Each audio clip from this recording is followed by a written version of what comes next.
Oh, shuck it, duck it, ladies and gentlemen. Welcome, welcome, welcome. Hope we're all having a great day today. My name is Kategari. It is currently Sunday, 21st of August, 2022. God damn it, I gotta go to work tomorrow. First day of the week again. How's it going? Hey, Gastiel, how's it going, mate? How's it going? Last night, we had movie night, or rather documentary night. We were watching a documentary by the name of Dear... what is it? Dear Zachary. It's the name of that particular documentary. And folks, I highly recommend this documentary if you haven't seen it. It is actually on YouTube, so you can watch the entire thing on YouTube. Several people have actually uploaded it on YouTube. It's an old documentary. From around about, I think, like 2003, thereabouts. It is, without a doubt, the single most rage-inducing documentary I have ever seen in my entire life on this planet. I have never seen something that has drawn such a visceral reaction of unbridled rage, ladies and gentlemen, because what happens in this documentary is truly outrageous on a level unto hither known by humanity in the history of Western civilization. It is without a doubt the most maddening shit possible. So yeah, I highly recommend it if you haven't seen it yet. Dear Zachary. We watched it last night. Me, Stella, some random dude popped in as well, who may or may not be Tatsu, and of course Sam, friend of the show, actual IRL friend Sam. Also, we were watching it together,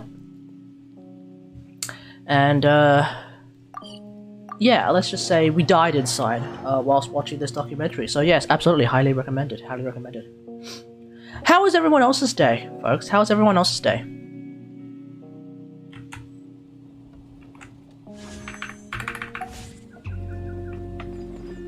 Yoi summons. No. That is not happening, Gasty House. That is not happening. Unless someone donates $100 right now. Because if you really want me to do Yoimiya summons, you're gonna have to be the one that pays for them. I ain't spending my own money getting Yoimiya now. It ain't happening. If you want me to pull for Yoimiya, you're gonna have to throw me $100 somehow. Donations, I think, are a thing. Otherwise, no. No, I'm not going for Yoimiya. Not at all. Not at all. Uneventful, just the way I like it? Ah, yes, yes, yes. But like, that's the thing, isn't it, folks? Sundays should be uneventful.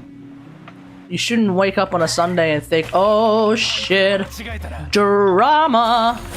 Unless that drama is on TV.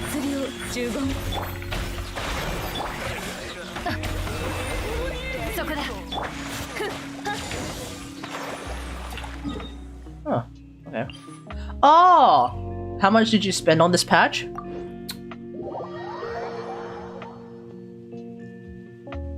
That is a good question, I actually don't remember. Who was on this patch again? Claire, Kaz, and Yoimiya. So I ended up chucking $100 to rage pool for Kaz. And I think I got the Thundering Pulse pretty early, so I didn't have to spend a whole lot. Maybe 150. Oh god. And I remember at the start of this patch I was like, yep, this is a patch where I get to save money.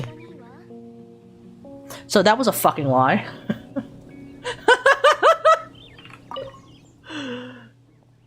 Didn't you spend on Claire? Yeah. The reason why I got Kaz was because I spent on Claire and then spent on Kaz and lost a 50-50 on Claire. Oh, and now I lost another 50-50 on Claire. Oh yeah, you're right, yeah. Oh god, I spent $200 on this fucking patch. Oh wait, Australian currency. It's not even 200 bucks. It's actually 300. Oh no. Oh god. What have we done? Anyway. That's why you just don't look at your bank statements, chat. If you're gonna play this fucking game, whatever you do, don't look at your bank balance. Battle pass welcome. Yeah, battle pass welcome. Oh fuck! It's like I nearly spent like 350 bucks then. Don't think about the finances, chat. It's the only way. It's how you find yourself becoming depressed. That being said, don't just spend money willy-nilly. Only spend on things that you absolutely, definitely, 100% want, and Yoimiya is not one of them. For me. Which is why I'm not going to, I'm not gonna do it anymore, folks. I'm not gonna do it. Might as well make it 400. You give me, like, the 100, and then we'll make it the 400. The point is, I ain't spending my own money no more.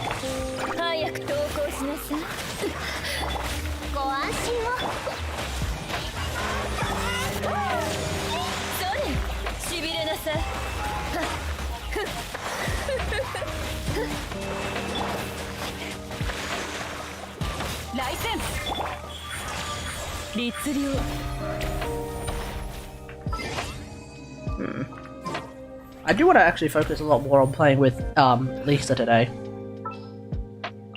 So we'll swap over to A. It's fine, I'll be a Ganyu salesman next stream. You don't need to be a Ganyu salesman though, that's the thing. Gasty how? You don't need to be a Ganyu salesman, and I'll tell you why. I will be spending on the Ganyu banner.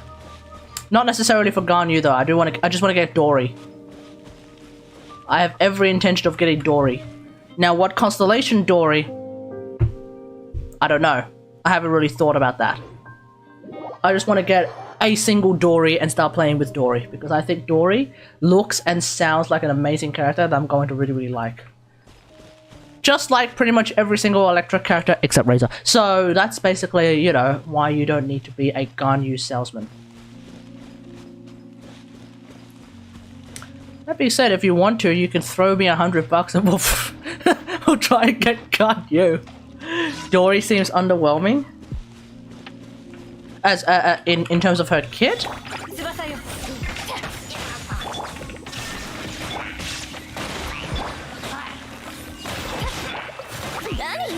Wait, why am I doing this?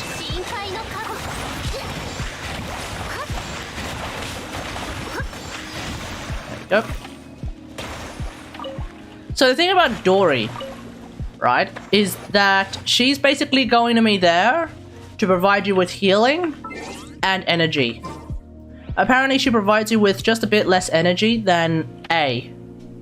And A provides everyone with quite a... well, not everyone. A provides everyone with a lot of energy, but of course she is A, after all. Dory provides one person with a decent amount of energy.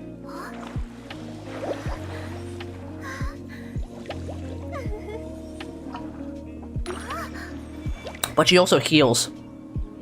A can't heal. Are you looking to replace Kokomi?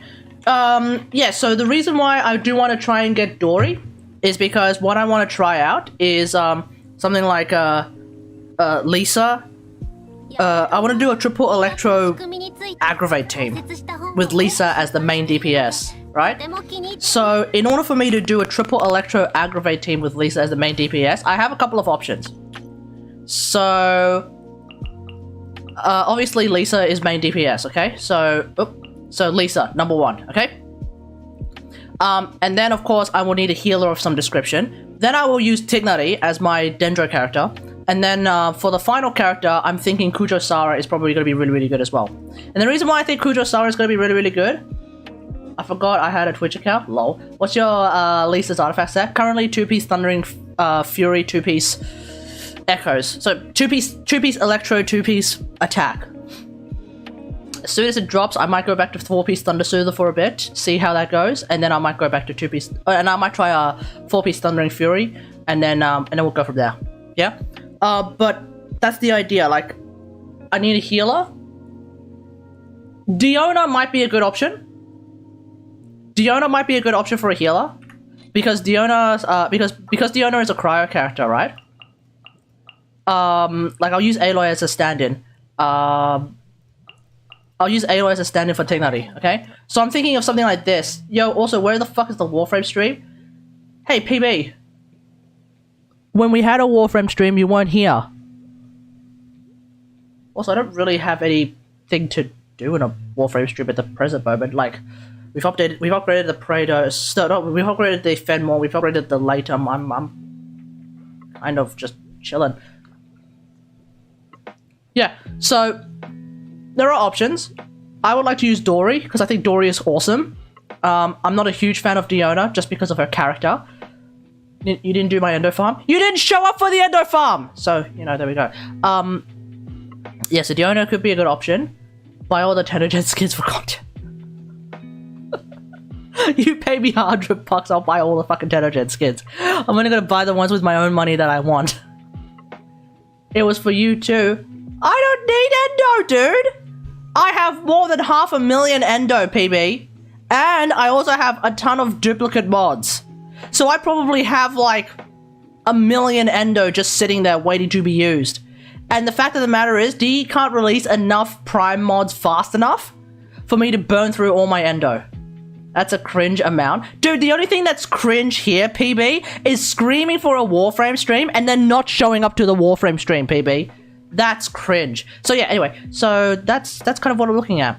Like Diona could be a really good option because Diona C6 can provide you with 200 EM, so that could be really, really useful for aggravate purposes. But then on top of that, but like, you know, I don't know. I wanna actually try and run Dory, triple electro. And at least then I could also play other triple electro types. And also, I could potentially then play a variety of other triple electro. Like, look, I really like electro, okay? I could probably play a variety of other triple electro types, triple electro teams, for the second half of it.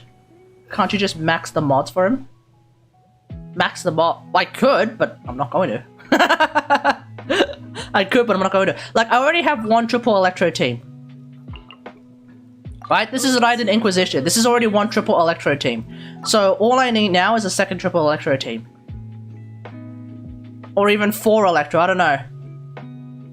Like, another triple electro team I could play is probably like Lisa, Dory, Yelan, and Fischl.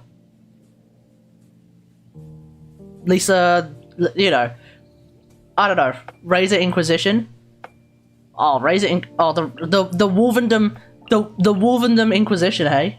The Wolvendom Inquisition would have to be something crazy like Razor. Who the fuck would be a good healer for Razor? Like we need a like, I guess it would end up being Zhongli, ironically enough. But like, actually, it would end up just being a Eula team. It would be like a Eula, some sort of a healer, Razor, and Rosaria.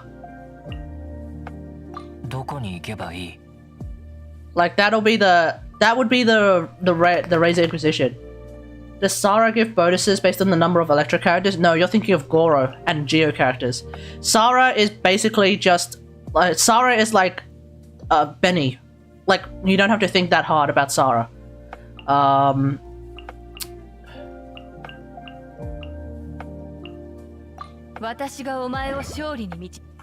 Yeah, so the way that Sara's buff works, it's like Benny, right? So the amount of damage that she provides when this game is ready to turn around, the amount of damage that she provides is a ratio of her base damage, just like how Benny's ult gives an attack bonus ratio based on his base damage, right? So Sara is able to do it with her special ability and her ultimate as well, and her bonus ratio is 91% at level 13, and so that's why I've paired her with Skyward Harp. Skyward Harp has a base attack of 674. Hey Delica, how's it going? Okay, how to solo Lich? Just get good forehead. Yeah, so that's how that works. The thing about C6 is that basically any Electro character who is affected by by Sarah in any way, shape, or form, whether it be through her special ability or through her ultimate, it doesn't matter. Anyone who is affected by Sarah has their electro damage increase in crit damage by 60%. Not the best way to basically say that, but it's literally like about as straightforward as it is. So much for a 9-year Warframe veteran. Okay, just use Mag 5-head. I don't know. What do you want me to say? You just use the Warframe, the best Warframe that you know how to use. That's it. That's literally the answer.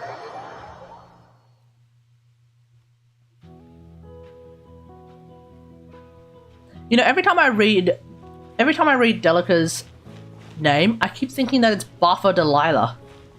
Or Buffy Delilah. Volt can't deal with Lich solo? Wow! Sure he can. Or why wouldn't he be able to deal with Lich solo? Wait. Why wouldn't Volt be able to deal with the Lich solo? So, you've got the electric shield, which can block attacks, right? You've got the electric shield, which can block damage, right? And also increase your damage. You know what that sounds like? It sounds like magnetize. You've got capacitance, which is capable of making your Volt produce overshields with his ultimate ability. You know what that sounds like? Sounds like Crush. Lich attacks go through the shields? Really? Wow. It's almost as if Volt is a piece of shit. PB, your words, by the way. Your words. I didn't know that Volt's shield can't I didn't know that Volt's shield can't block that shit. I've got this elegy sitting in my inventory. Sarah still C4. Rip. Just use Banshee. Yeah, just use Banshee. Tatsumi and wait, what? Tatsumi and Streambox. Okay, welcome back, Tatsumi. Matt can't do jack shit in Dolans.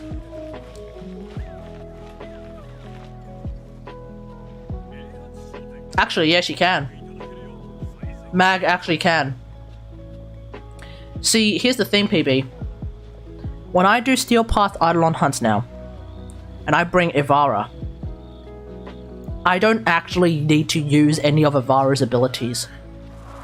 She just shows up with a dispensary, which by the way is a Helminthable ability, and we're good to go.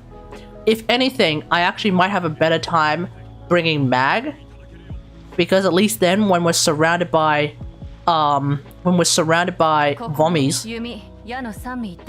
Mag could potentially use Crush on all of those Vommies and then get a bunch of overshields back and then potentially proc Arcade Aegis and then be completely unkillable for about 10 seconds.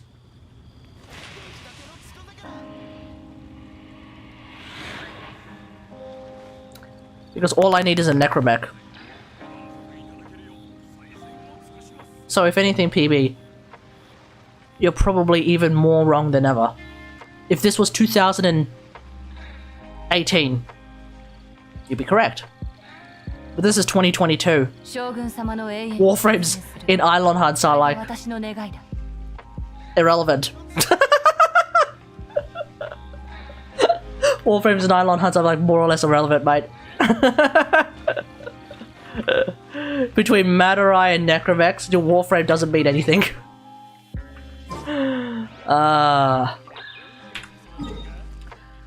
Oh god, the grind continues.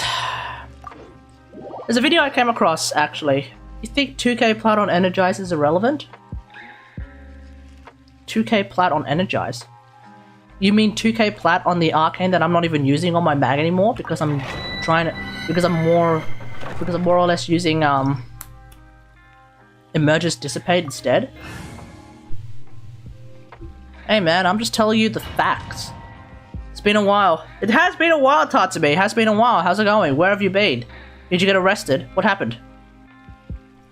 We must know. Where have you been? Where were you? You left us alone this entire time, and when we needed him most, he vanished.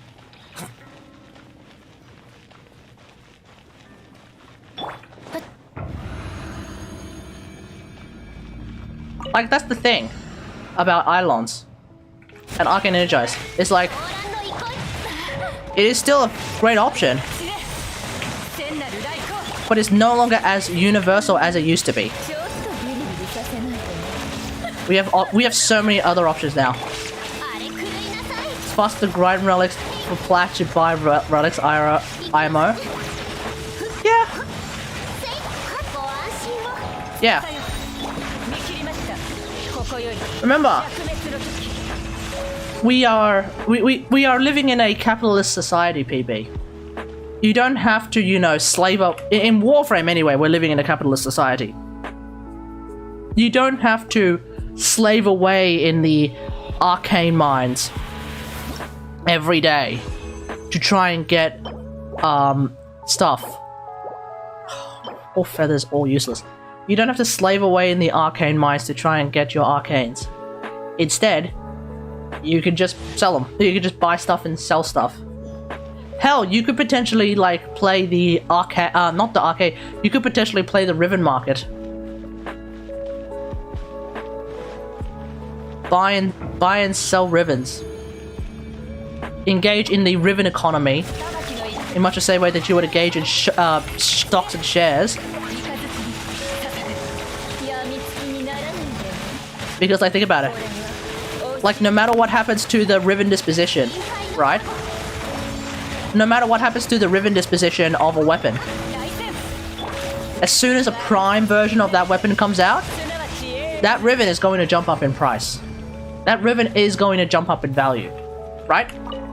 Like, for example, Pangolin Sword, right?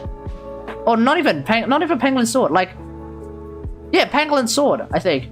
The Riven prices, I think, were like decent. And then I think when Pangolin Prime came out, the Riven prices probably shot up a bit. Because, you know, hype. Hype is a thing.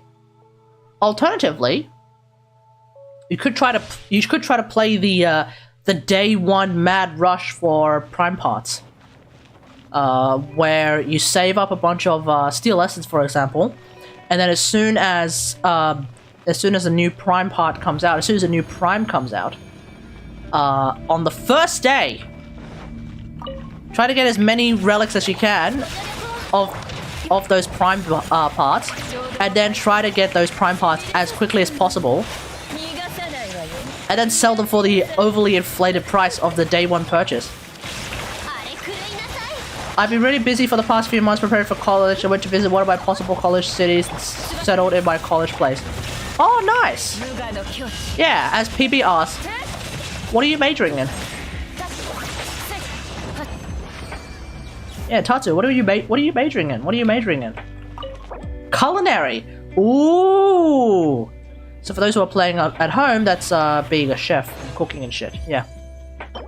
That's very, very good. That's very, very good, Tatsu. That's very, very good. I'm proud of you.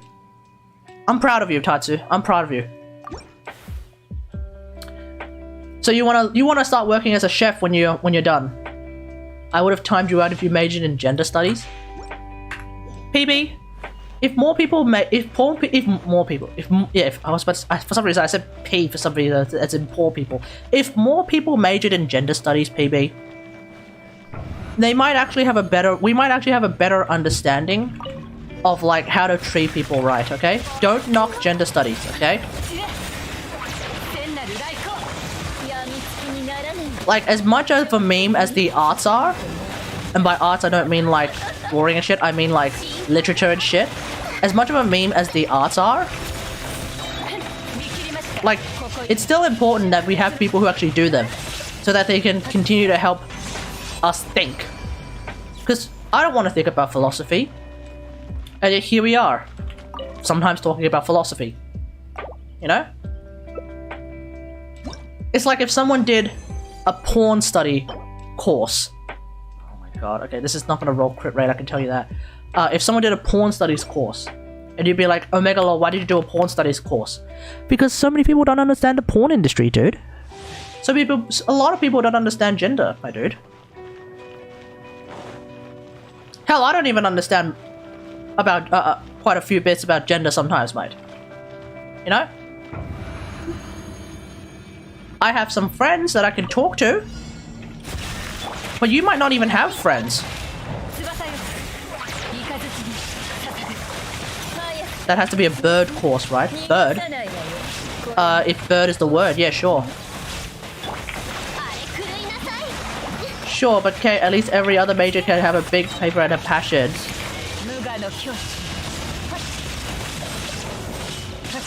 You don't want to have big paper and have the passion. That's if you're passionate in it. Yeah, you're also underestimating the, you're also underestimating SJW passion, my dude. Yeah, exactly.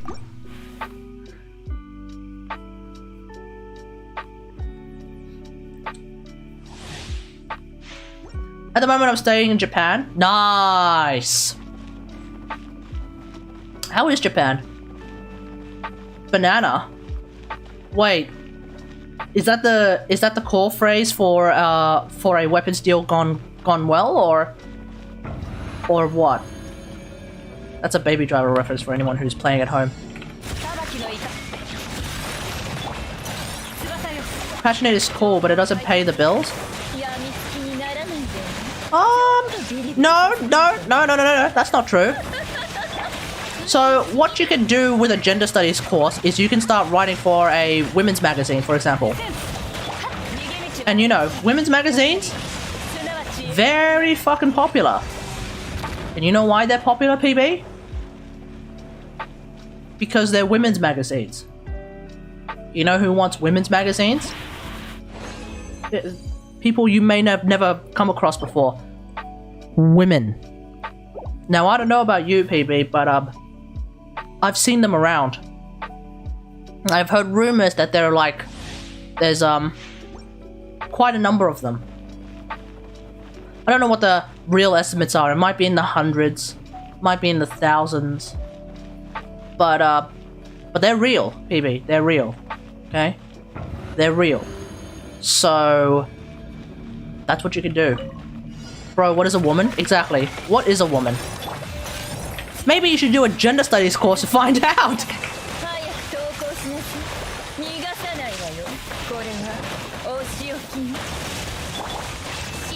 But Kate, you are 30 and PB is young. Both are in the same position when it comes to women. If you're talking about my public facing position, yeah, sure.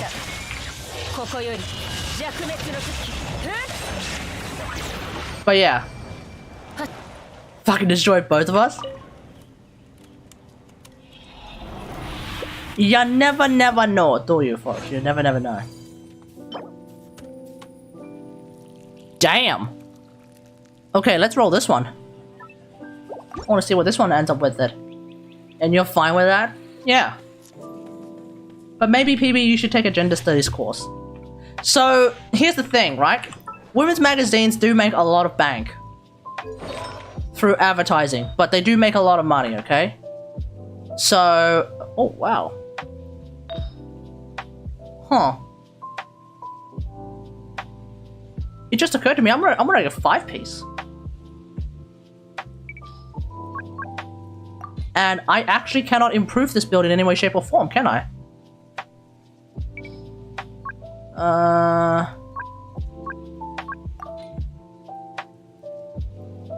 Can I improve this in any way, shape, or form? No, I don't think so. Kate, I'm not a people's person. Pretty sure gender studies requires to be interested in people more than things. Well, yeah. It is a study of human psychology. Or rather, it is a study of human sociology, so you do need to have an interest in people. Which, PP, I don't think you have an interest in people. You may have an interest in person. And by that, I mean, like, me.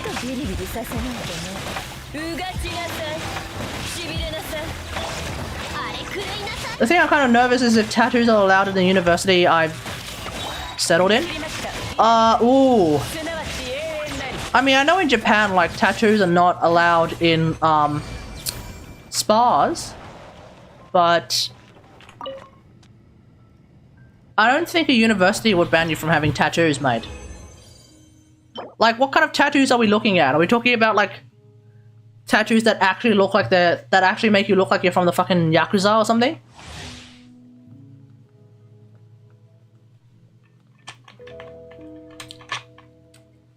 Every corner in the job? Wait, what? PB, what are you talking about? I got a Kaya constellation. Hey! Did you want a Kaya constellation or nah? If you didn't want a Kaya constellation, then that is unlucky to the nth degree. If you did want a Kaya constellation, then that is lucky to the nth degree.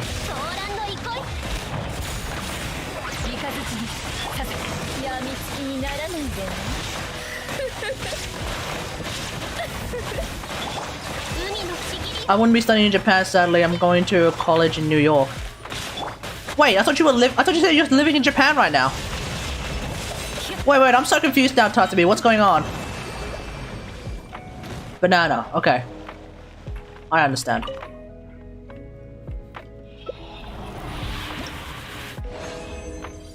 Tattoos are like taboo in almost every corner in every corner of the school. What the fuck does that even mean? Holy shit. Okay, we gotta roll that one too. Tatsu is a real Japanese person. Hi! Tatsubi wa hontou nihongo desu ne. No, sorry. Hontou nihonjin desu ne. Yeah, as Gavin said, PB, make some fucking sense, bro. Make some fucking sense, bro. What are you saying, bro? How's it going, Gavin? How's it going? That's annoying. Okay, what do you got? Crit rate, crit damage. Ah, okay. Shit. Okay, let's give that let's give that, what was that, an HP cup? Oh, it was an HP cup. So, oh. Okay, never mind. That cup suddenly became less interesting. Sorry, I can't help with my third world conditions here. It does shit to your communication. No, it only does shit to your communication methods, i.e. your phone's a bit scuffed. But it doesn't exactly do shit to your use of English unless you're telling me that your third world education is meaning that you speak cannot English good. Is that what you're trying to say, PB? That because you're living in a third world nation, English good not speak good? English good not speak cannot? Is that what you mean?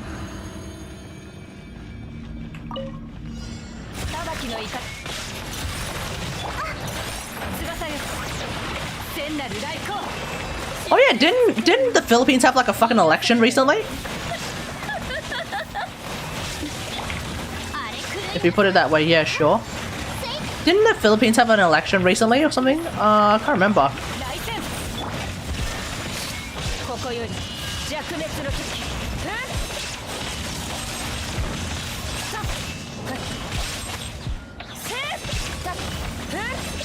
Yeah, didn't you? Hang on, let me think. Let me see. Because, like, I remember, like, some shenanigans were going on in the Philippines where one of the people that showed up to potentially be elected was, like, the kid of like, some folks who were originally, like, presidents of the Philippines who are, like, complete schmucks. Oh, here we go. Wait, Manny Pacquiao was trying to run for election? No shot! No fucking shot. The boxer. Manny motherfucking Pacquiao. What the fuck, dude? Hey, Gizzy Miller King, how's it going? Okay, let's have a look here. The 2022 Philippine presidential and vice presidential elections were held on the 9th of May as part of the 2022 general election. This was the 17th direct presidential election and 16th vice presidential election in the Philippines since 1935. Wow. And the 6th sextennial presidential and vice presidential election since 1992. I don't know what that means. Incumbent President Duterte was ineligible for re-election because the president is limited to a single term under the Constitution. Incumbent Vice President Lenny Robredo was eligible for re-election but chose to run for the presidency instead. Therefore, this election determined the 17th and 15th president and vice president, respectively. The president and vice president were elected separately, so the two winning candidates can come from different political parties. The election took place amidst the COVID-19 pandemic, which had caused the country's economy to fall into recession. Other key issues include the continuation of Duterte's policies, the country's relationships with China and the US, management of the country's debts, rising inflation, climate change, etc., etc., etc. The ticket of former Senator Bongbong Marcos and Davao City Mayor Sara Duterte. Oh, so Duterte's daughter actually became vice president. No shot. Won the presidency and vice presidency, respectively, defeating their closest rivals, incumbent vice president Robredo and incumbent senator Francis Pangilinan. Okay. It was the first election since the establishment of the Fifth Republic, where the president and vice president were elected by a majority. Ooh, okay, that's exciting. And the first election since 2004, where the winning president and vice president came from the same presidential ticket. Nice. The election saw the highest turnout since 1998. PB, this election saw the highest turnout in your country, and you don't know about it? Bro, come on. Pay some bloody attention to your own country, mate. With about 56 million voters participating. Ooh, nice. Marcos received 31.6 million votes, the most votes ever cast for a candidate in a presidential election in the Philippines, while Duterte's daughter received 32.2 million votes. Wait, what? Fangilinan.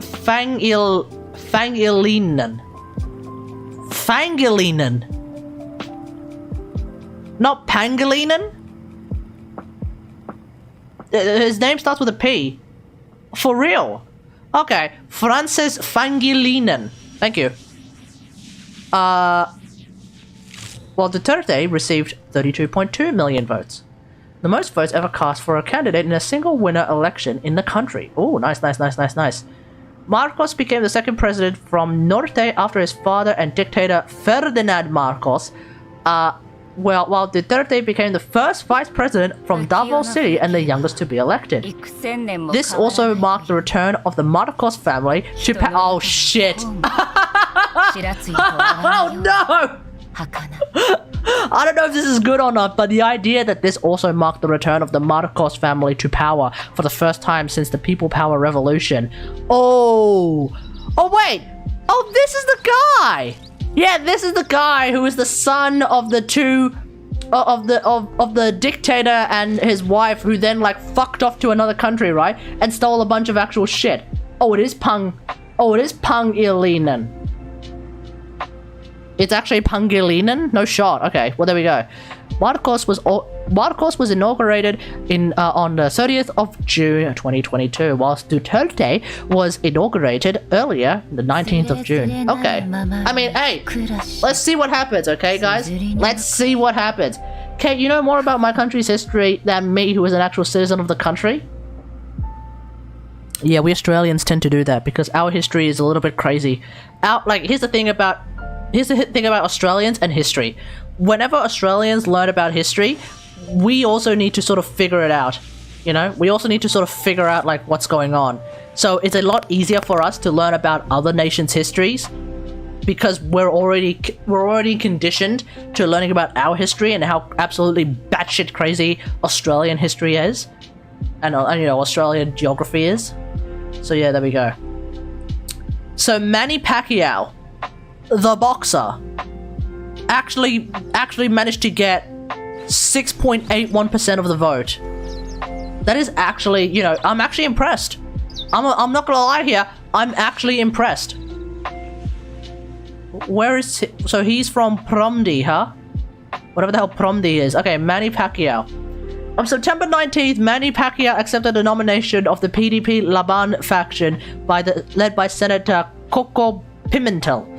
On the 1st of October, Pacquiao filed his certificate of candidacy for the presidency under Promdi, the party founded by late Cebu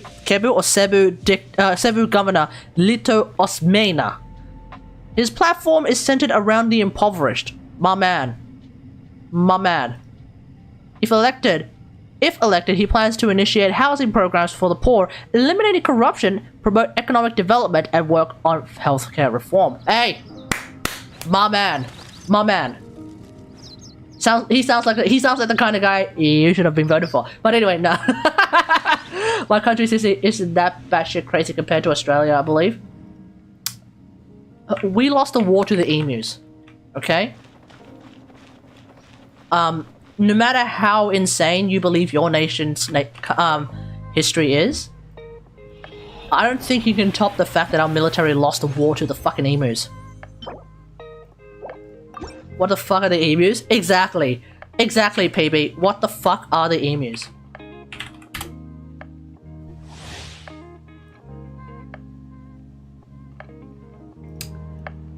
We lost the war to the emus, PB. My nation is actually under a secret dictatorship of the emus that is actually being enforced by the kangaroos. Why do you think that our coat of arms, PB, our national coat of arms, features not just an emu, but also a kangaroo? It's because they are actually the ruling class of this country. That's an animal, yes. And we lost the war to them. They rule over this land with an iron fist, PB. Australians are very careful around animals, PB. That's why we have a borderline draconian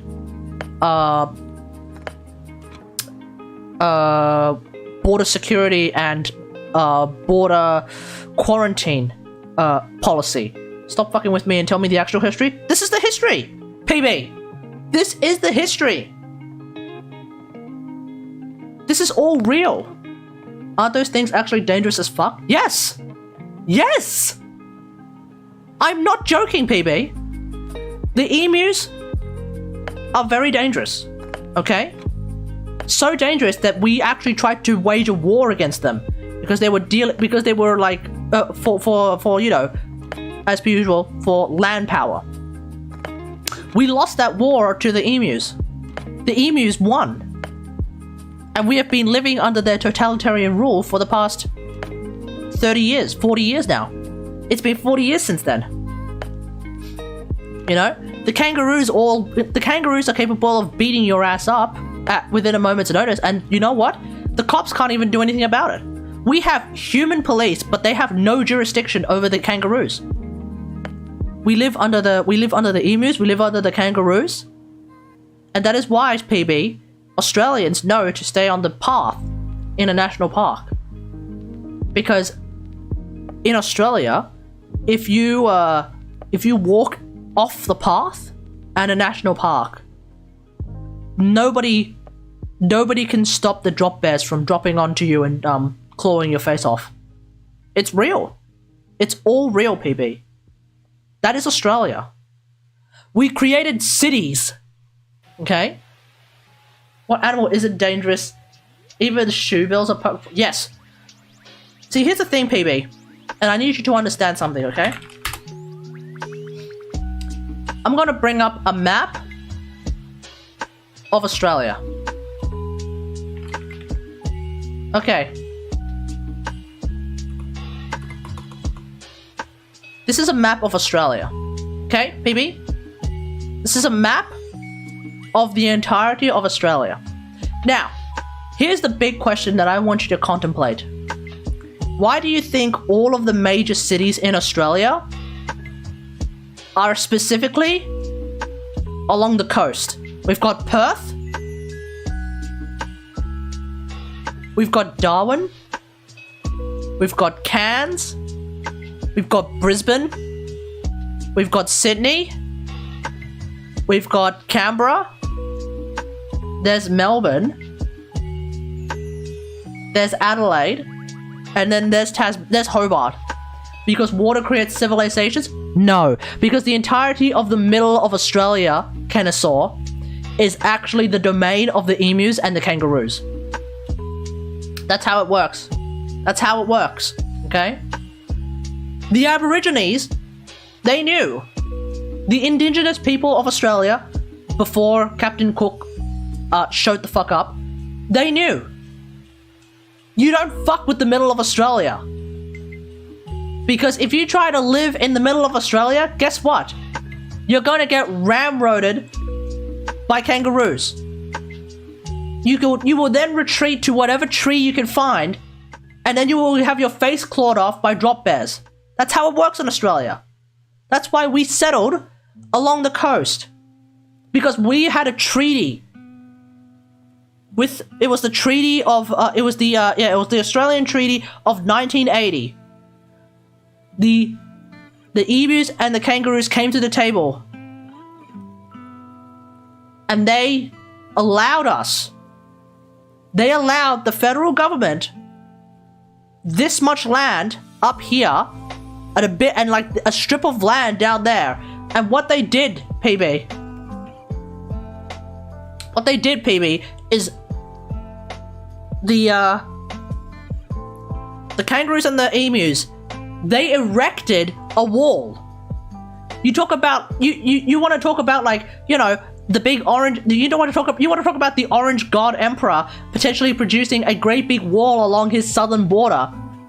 Meanwhile, the emus and the kangaroos, they had already erected a wall. It's called the Great Dividing Range, PB. That's Australia. That's how it works here. Okay? That's how it works here. We have the Great Dividing Range that goes right along the, okay, you can't see my mouse. We have the Great Dividing Range that goes right down this east coast right here, that separates human civilization from the domain of the animals.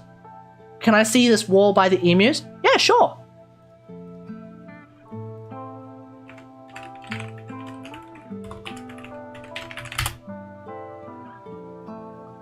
This is the Great Dividing Range. Look at that. Look at that, dude. Look at that. It's a fucking wall, dude. It's a fucking wall. It literally separates human society from the middle of Australia, i.e. the animals. Hey, Soup, what are we doing? What are we doing? We're talking about Australian history. That's a fucking mountain I thought the emus built it. Yes! Yes! That's exactly what they did, PB.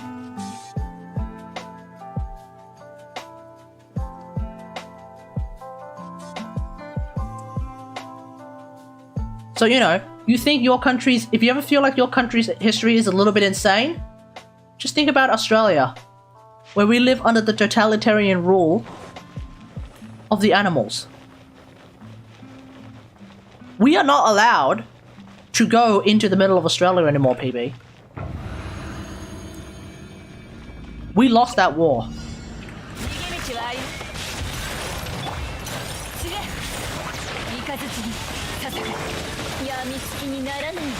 Last time I've known animals not capable of that, of building such a thing. Yeah, animals in other countries, but animals in Australia are something else. You want to talk about things being built differently?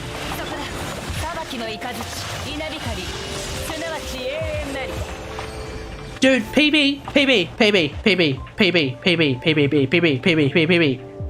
Listen.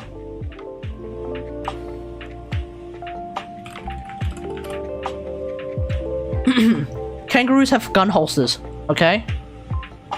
That's it. That's it. End of discussion. Kangaroos have gun holsters, okay? You can't beat that. You can't beat that.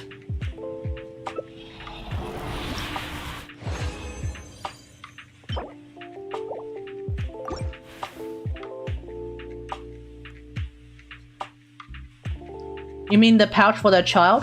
Yeah, and when they don't have a child, it's a pouch for a gun.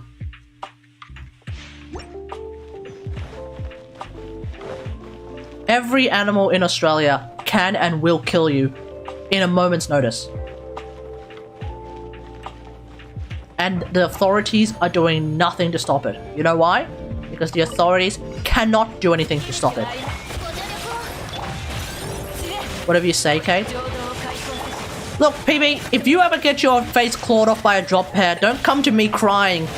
Because I'll just say you never, you know, listen to me. A child will be weaponized if threatened. Yeah, keep in mind that every Joey that you find is just a kangaroo that is going to beat your ass up, just not yet. Okay? Every Joey that you find at the zoo is just a kangaroo that is about to grow up and beat your ass. And potentially choke your dog. Because the video of the kangaroo choking a dude's dog out is real. And when we Australians see it, we just think, our only thought is, oh, it's just another Thursday. It is just another Thursday.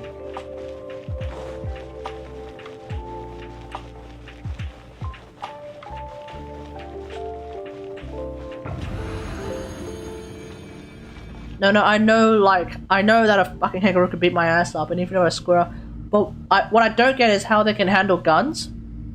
PB, they have hands. They will steal your gun, and then they'll put it in their holster, and then if you fuck with them, they'll shoot your ass back. That's it. That's why you don't handle guns around kangaroos. That's why we also have a gun ban in Australia. Because we don't want the kangaroos to be grabbing our guns.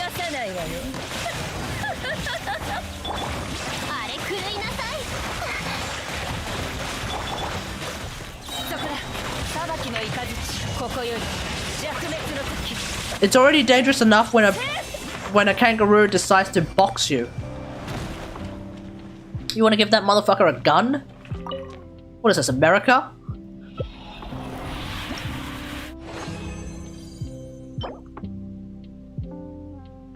Hello?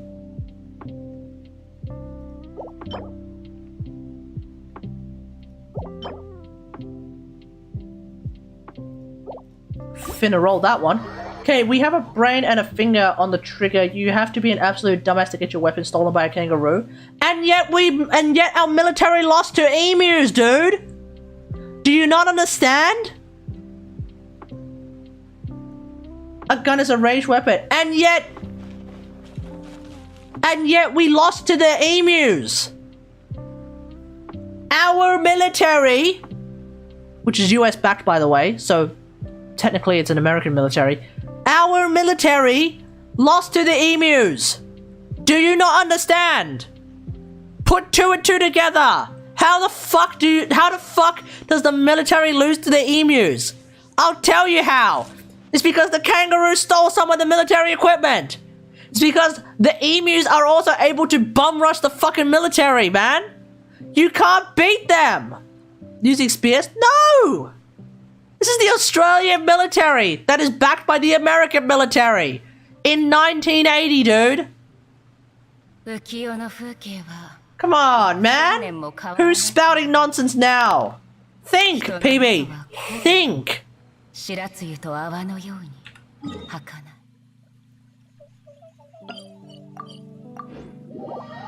And yet you see kids wielding guns elsewhere? Yes. Yeah.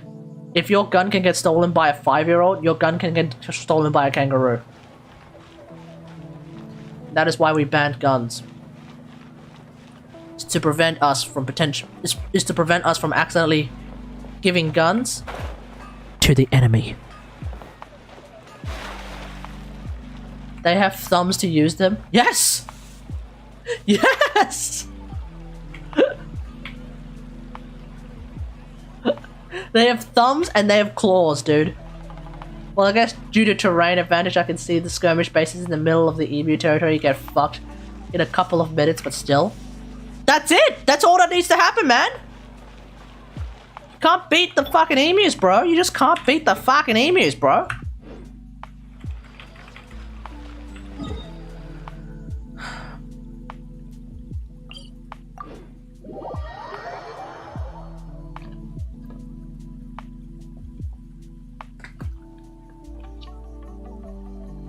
We lost a lot of boys during the Great Emu Wars.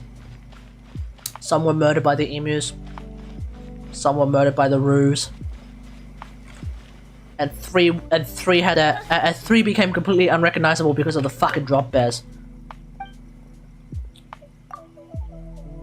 Either your military has the shittest cadets, or what you're saying is actually butt fuck real. PB. Fucking Christ, Hoyoverse! Stop giving me electro damage and vulnerability shit! Fuck! Anyway.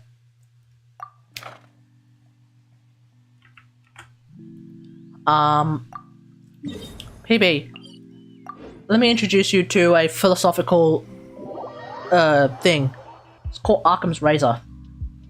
Occam's Razor suggests. Occam's Razor says, whichever is the simplest solution is most likely the correct one. Now you tell me.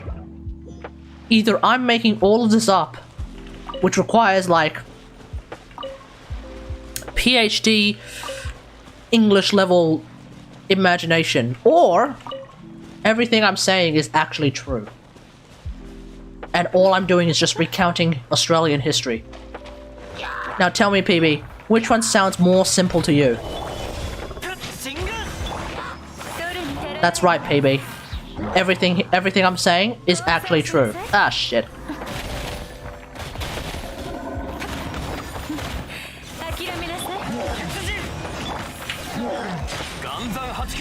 They're actually extremely proficient with snipers, which is where the bunny hop sniper came from. Yeah, exactly. Exactly. See? Everyone else in the chat gets it, PB. How come you can't understand such a simple fucking concept? It's a very simple concept, PB. All the animals in Australia are ludicrously dangerous. PB, I'm gonna deem it... Okay.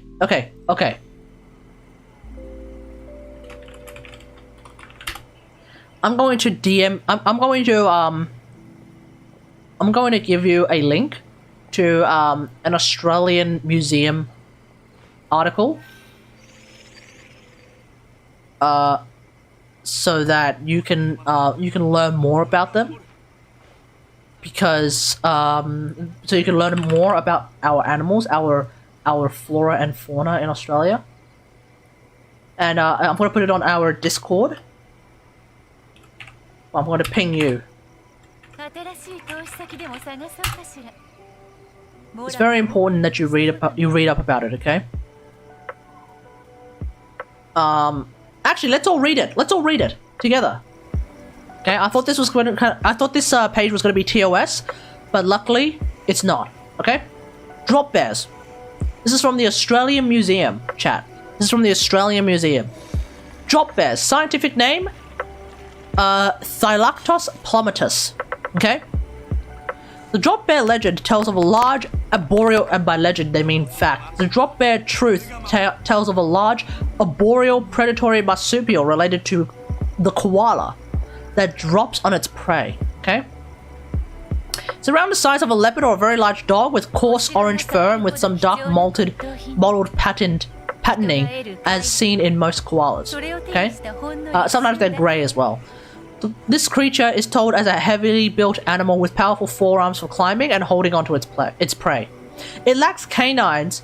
It lacks canines, using broad, powerful premolars as biting tools instead. Oh, it lacks front teeth, instead using its back teeth, I think is what it means.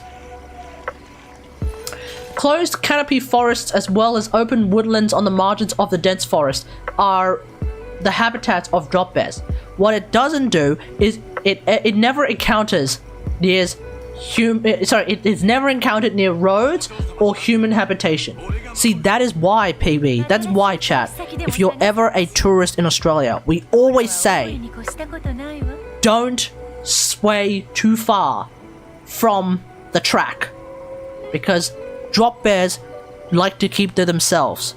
But if you go into their territory, they will drop on you and swipe your face off.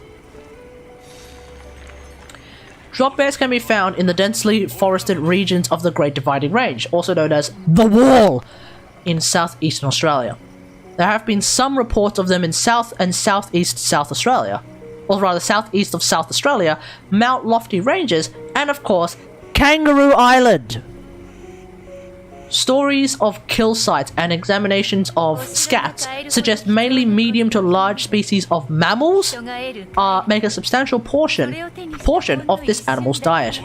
Often, such prey such as macropods are larger than the drop bear itself. Drop bears hunt by ambushing ground-dwelling animals from above, humans, and waiting up to as much as 4 hours to make a surprise kill. Once the prey is within view of the drop bear will drop as much as 8 meters to pounce on top of the unsuspecting victim. The initial impact often stuns the prey, allowing them to be bitten on the neck and then quickly subdued. This is all real, by the way. If the prey is small enough, drop bears will haul it back up to the tree to feed without the harassment of other predators. Unfortunately, humans are too big. The urban legend focuses on bushwalkers being dropped on by drop bears, resulting in the injury, mainly lacerations and occasionally bites. Most attacks are considered accidental, and there are no stories of incidents being fatal because nobody survives that shit to tell the tale. There are some suggested folk remedies that are said to act as a repellent to drop bears, including having forks in their hair or Vegemite or toothpaste spread behind their ears. Some people have tried that, and we still haven't heard from them since. Okay? So, it's very important that we all know about this, okay, chat? If you ever decide to come to Australia, the best remedy against drop bears is to not go into the fucking forest and walk off the track, okay? That is the best remedy against drop bears.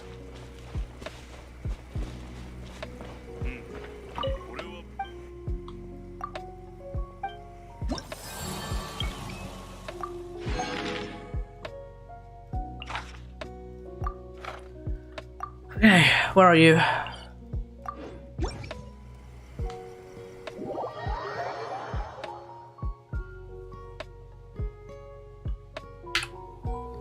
CCP needs some of that wildlife.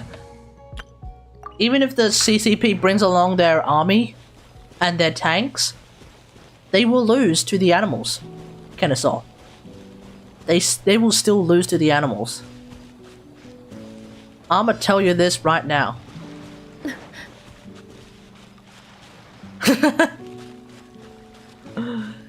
Any standing army that attempts to go against the emus, the drop bears, any of that, it's a lose-lose.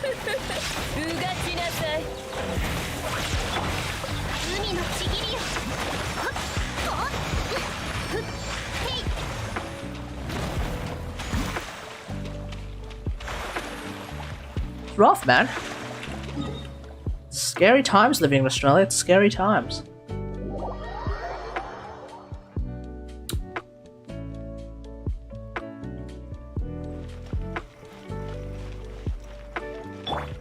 Oh my god, Wednesday cannot come fast enough, chat. Wednesday cannot come fast enough. Pandas are dangerous. Yeah, but they're a lot slower than emus and kangaroos, mate. They may be dangerous, but you can kind of see them coming from afar, from a while. Like, you can kind of see them coming, you know? Whereas with, like, emus and kangaroos, as soon as they find you and as soon as they determine that you must be eliminated, they will reach you within 3 seconds. Wombats.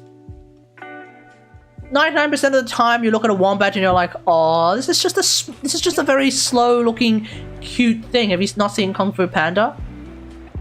Well, yeah, but that's like the Kung Fu division of the pandas. I'm not talking about the Kung Fu division of the emus. I'm talking about all the fucking emus. Like, think about it. There's more people who, there's probably more people who know Kung Fu than are in the military. Right? Whereas with the like, if I say all of the emus are capable of reaching you, like, let's say, for example, you're like 500 meters away from a kangaroo, and that kangaroo has decided that you need to be eliminated.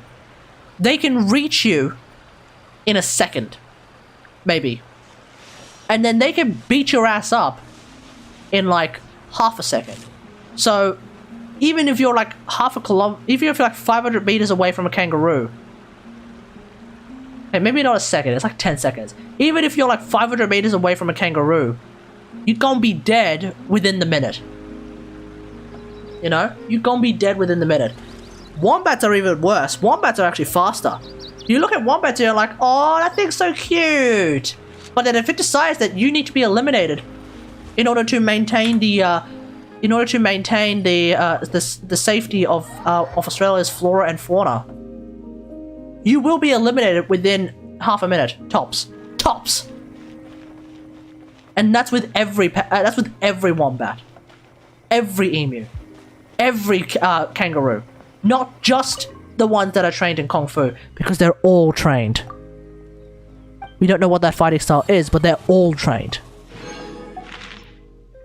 Well, actually, the kangaroos prefer boxing, but they're all trained, okay? Sakura blooms. 15 carrots. Oh, fuck, it's all collecting shit. Okay. Hiya! Okay.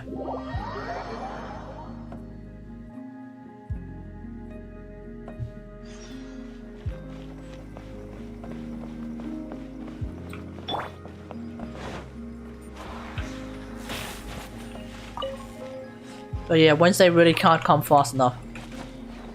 I probably won't stream Genshin Monday. Probably won't stream Genshin tomorrow.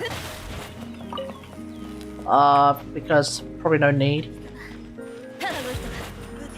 Probably won't even need to stream Genshin on Tuesday because Wednesday is when the real fun kicks in. So I guess tomorrow I'll stream Warframe or Tower of Fantasy. Tuesday I'll stream the other one. Whichever one I didn't stream on Monday, I'll stream on Tuesday. And then Wednesday. No,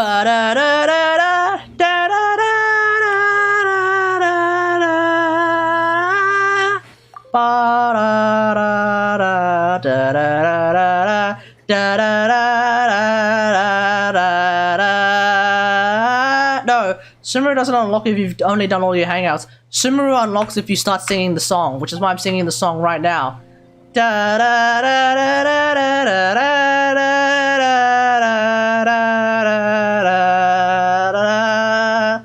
Okay, moving on.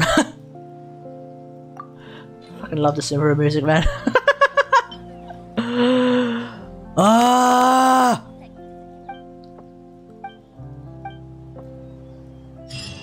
Okay, that's it done.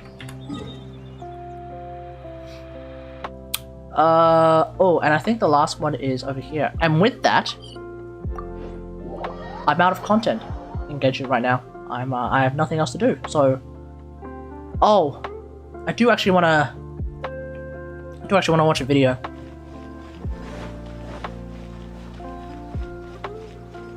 What the? Oh no, she's over here.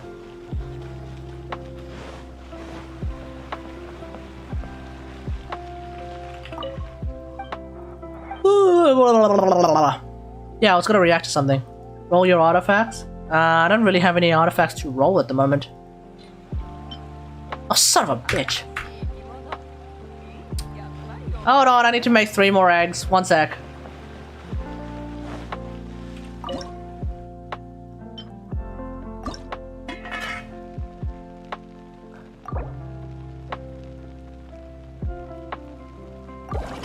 Let me just fry up some eggs. Oh, I got some Benjamin eggs too. Nice one, Benny! My boyfriend's account has like 1,600 eggs. And how many of them are fried? I'm now unironically walking around with an inventory of about 50 odd eggs. They're gonna go bad. They are going to go bad.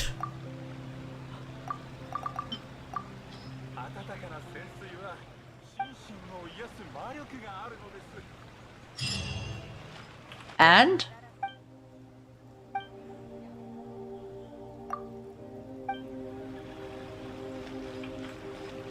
it's like, I'm going to rate your food, proceeds to just piss off and not even rate our food. Like, what is this? Is that everything? Oh, I should probably do this quest as well. Okay. So, where do I need to go? Need to look for 2 performers, hey?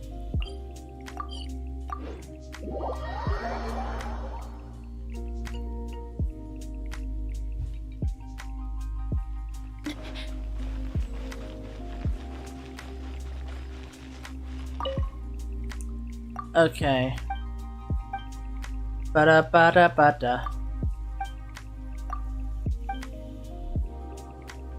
Okay, so that one's going to the Komoro Tea House. We're gonna go to Kamisato Estate.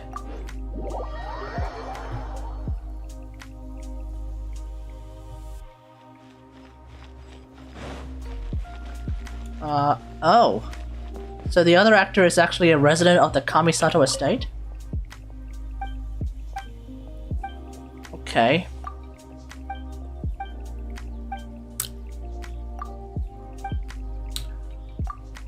Oh, let's go to the tea house.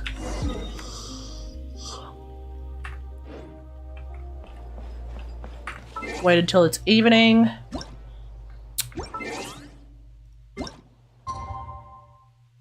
$2K resident, no pyro goblet, Sag. Yep, welcome to our life.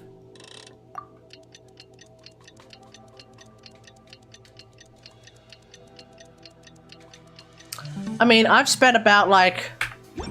I've probably spent about 3,000... No. I've spent way more than 3,000 resin just then. Just trying to... No, 300. No, I spent 300 resin.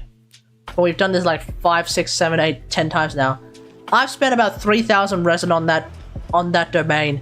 And I haven't gotten a single decent attack or cryo goblet. Like... It's, yeah, it's pretty mad. I'll start using them on Venera. Yeah.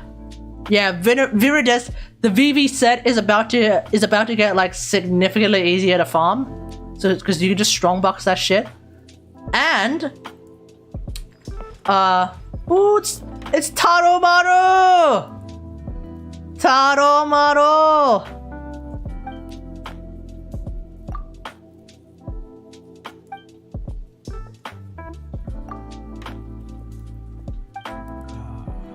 Good doggo, good doggo.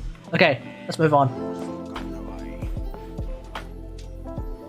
But yeah, Venerous is going to get easier to farm. Crimson Witch is going to get easier to farm. Yeah. Like the reason why it's going to get easier to farm, like yeah, you do have to burn 3 artifacts to get like one single Venerous artifact or one single Crimson artifact. But you don't have to deal with the RNG of potentially getting a fucking Maidens or a fucking Lava Walker. So, it checks out. You know, it checks out.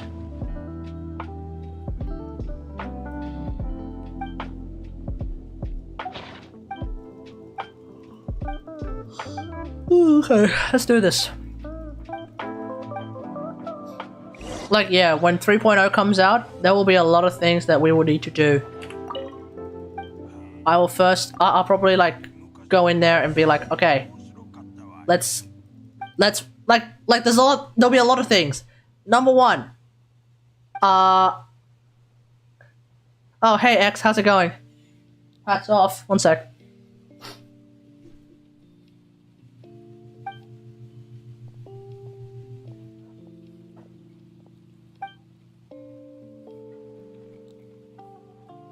That stream title.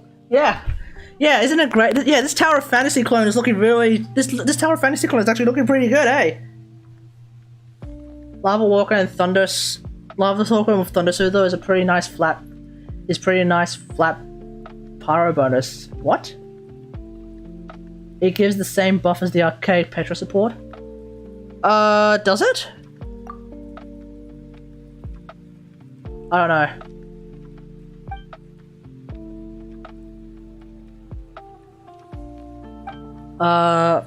Arcade Petra. Is it 40% extra damage? Oh yeah, and Thunder Soother is like 40%, right? Yeah. Anyway.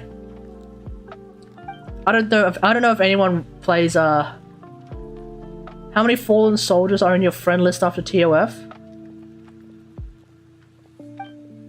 35% for all? Yeah, kinda. I think it's 35% for all. I swear it was. I thought Thunder Soother was like 40. I'll have to have. Let me have a look.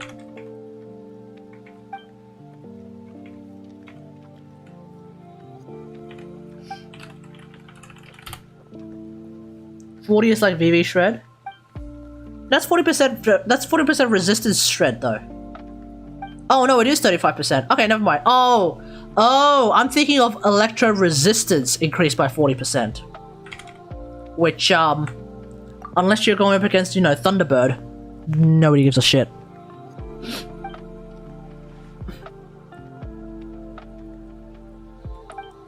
So, yeah, Thunder Soother and Lava Walker have the reverse VV for you, where you get 40% resistance, but for a specific element.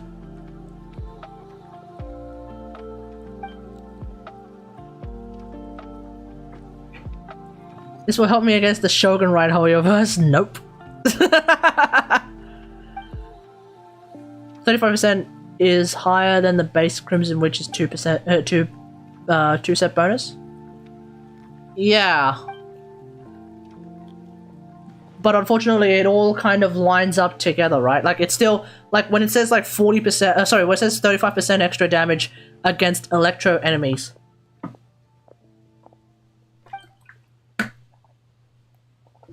That effectively is, like, that's essentially getting, like, a 35% electro cup. Or no, it's like getting a 35% elemental damage bonus cup. When you're going up against enemies that are affected by electro.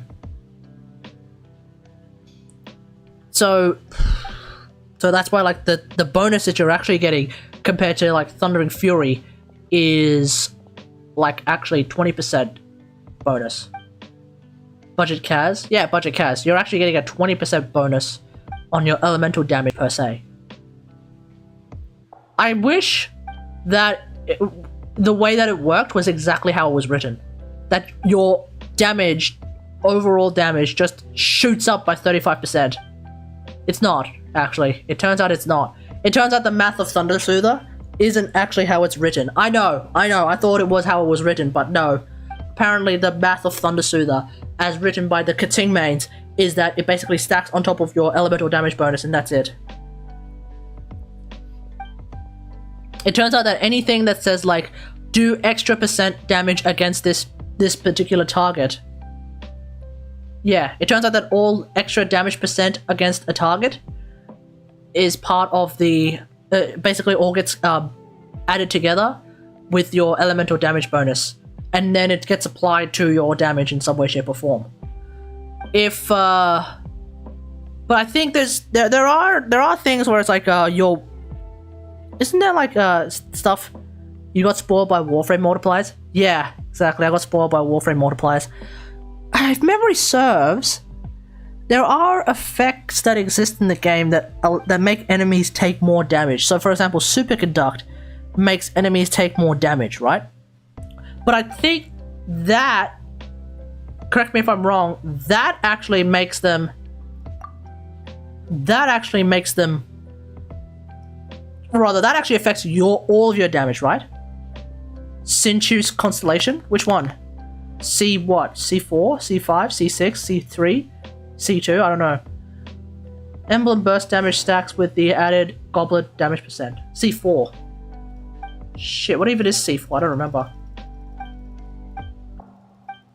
Is a true multiplier for Sinchu's. What's C4 again?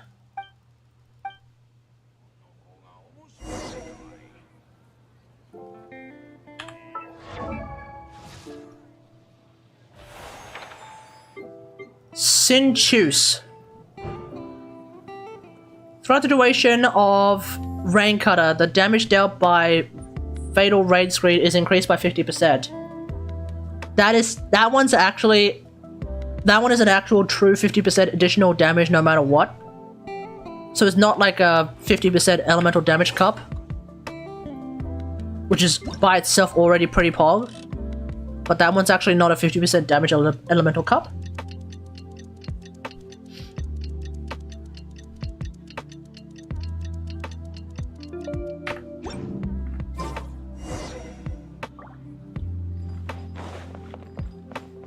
Yeah, Soup. It's Sinchus and Yelan.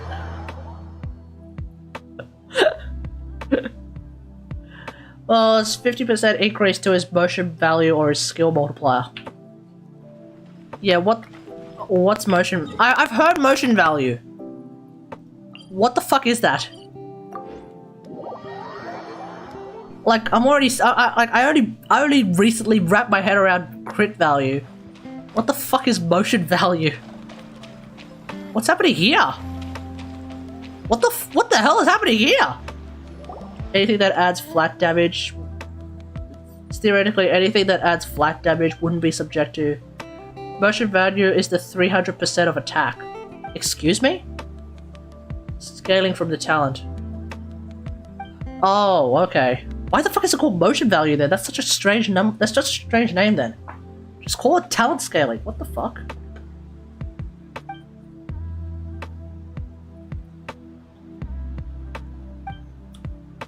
It's from another game. Oh god, that's so confusing.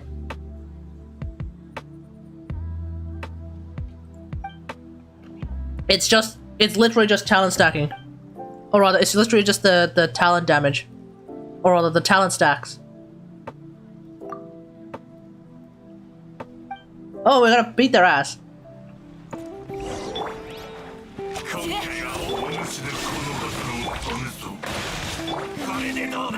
Chat, we're persuading the extras, okay? Chat, we're persuading the extras, okay? Trust me? Bang!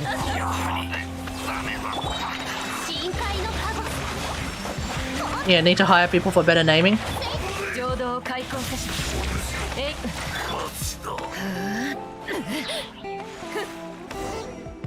Persuasion. I'm an electro main. We persuade people by just, you know, running electricity through their bodies. And they like it. Same way Lisa did it to the Abyss Mage. Exactly the same way to the Abyss Mage.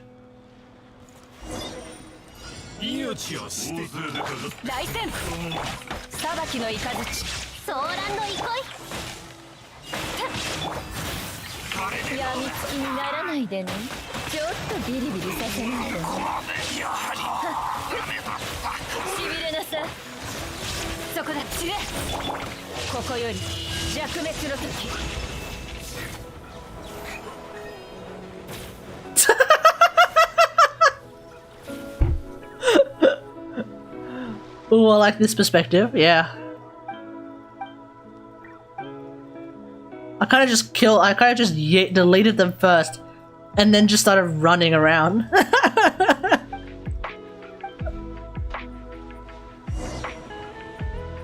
Alright, following evening, let's go.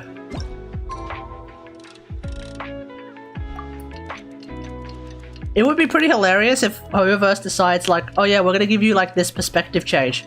Fuck it. If you want to play in this perspective, then go for it. This game suddenly turns into a freaking MOBA. Any word on Dendro Resonance?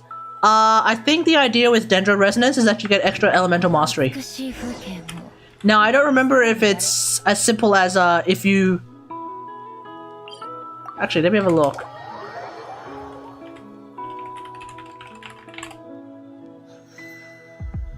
Okay.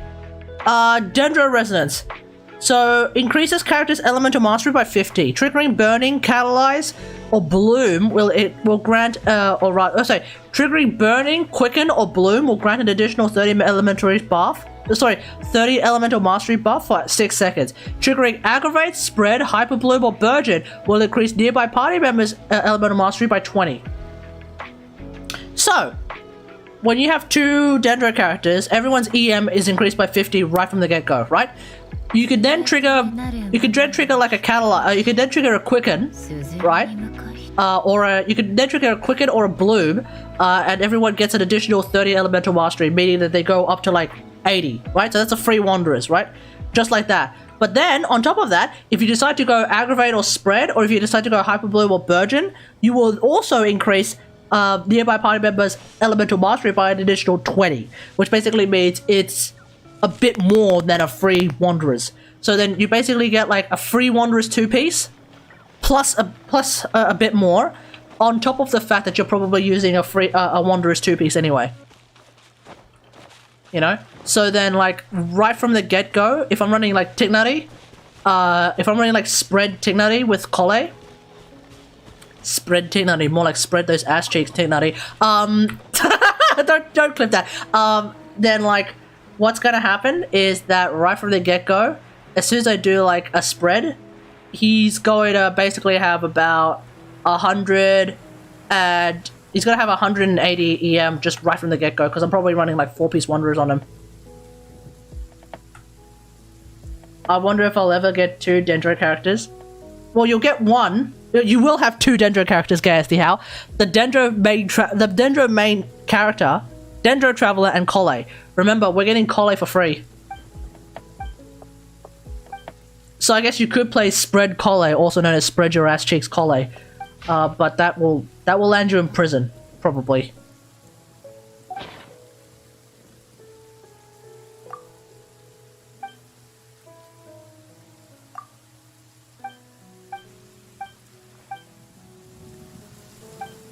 Spread.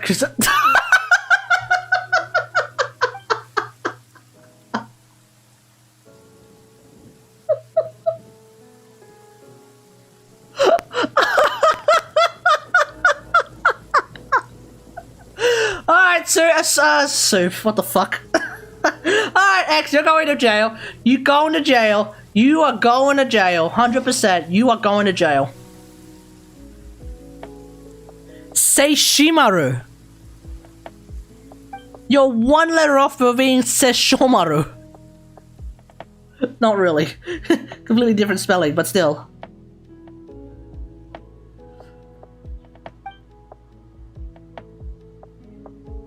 I was watching a 1010 video actually. Speaking of 1010X, I was watching a 1010 video, and he was like, "Wow, I can't wait until we get the Dendro Sig Juice." That's what he was saying. Like, I can't wait until we get the Dendro Sig Juice. Would be awkward if the Dendro Archon was the meta for spread reactions. That's the thing. I suspect she will be. So like, here's the thing. It's like. 1010 wants a Dendro Sing Choose. We might not get a Dendro Sing Choose, but I get the feeling that we're going to end up with the Dendro Archon being the best off-field Dendro applier. Because I suspect that's what's going to happen. For starters, right? For starters, like we have 2 patterns in this game. I've noticed there's like 2 patterns in this game that give us a pretty decent idea of like what the Archon's kit is going to end up being. You have the Elemental Resonance, but then you also have the Traveler's Kit, right? The Traveler's Kit is sort of like a scuffed budget version of the Archon's kit. You've got the Animo Traveler who can summon a tornado versus Venti who can summon a vortex, right? You've got what's this?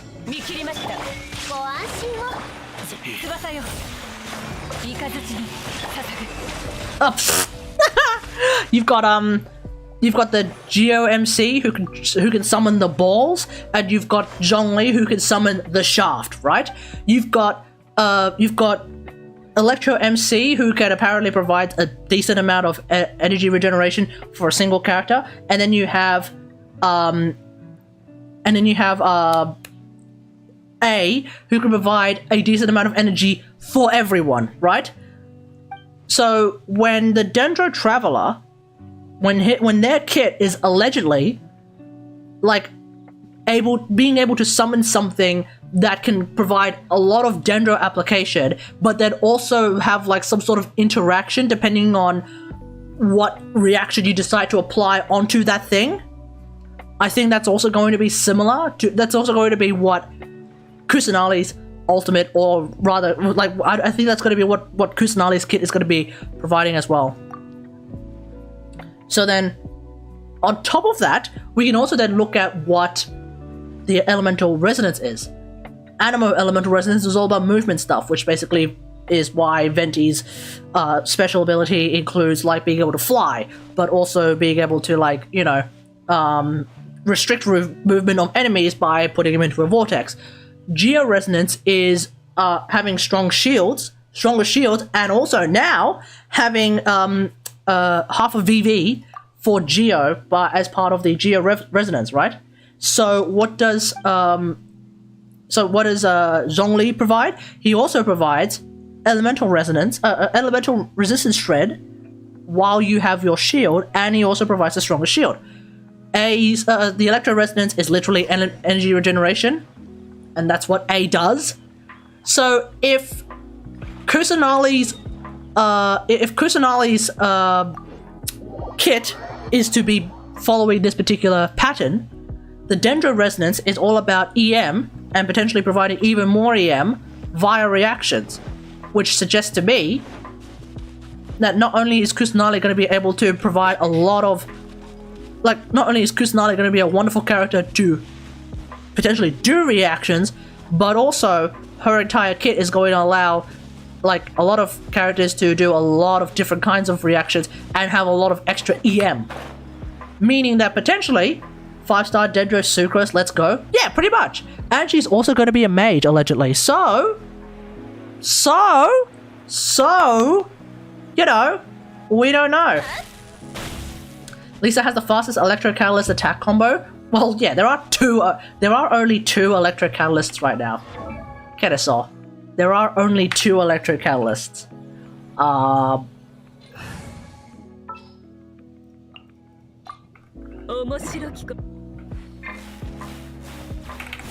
Yeah, so like standard ICD is like every 3 hits or every 2 seconds, right?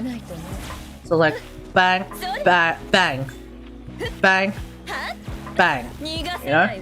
Bang, bang.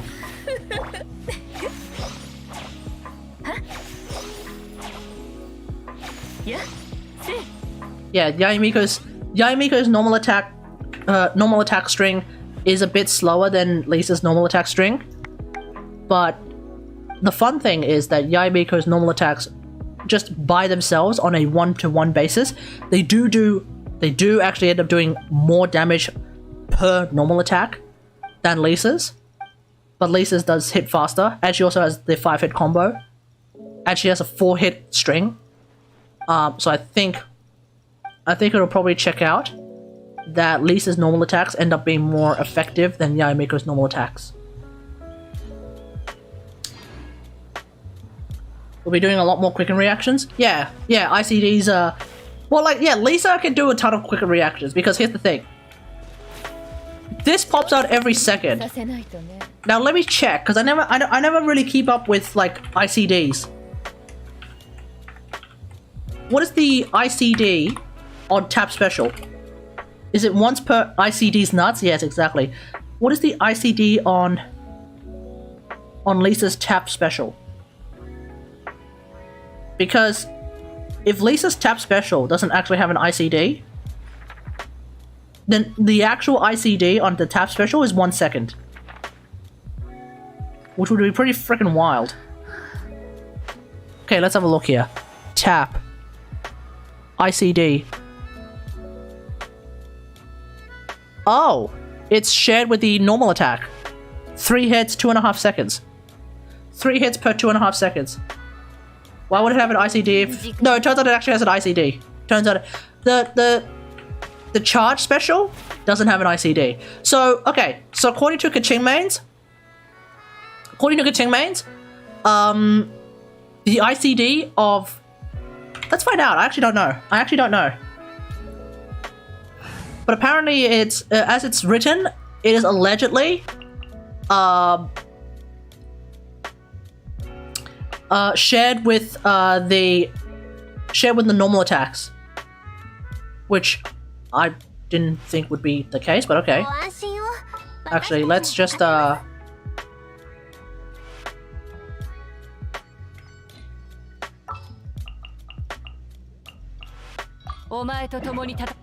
whoops.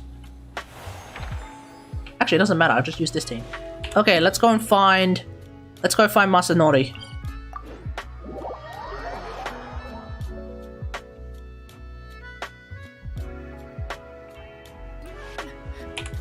Oh no, I need Yelan. Okay, I need Yalan for this. Okay, let's find out. So Lisa's normal attacks should have standard ICD. Every 3 hits should be the thing, right? And because she has a 4-hit attack string, that basically means that it will probably cycle between different attacks if I just keep attacking. Will they eventually? Yes. They will be. Yes, Tingler is going to go to the standard banner after his rate up banner, okay guys?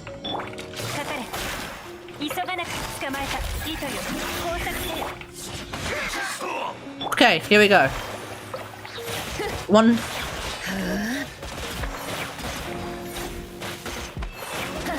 Bang, bang, bang, bang, bang.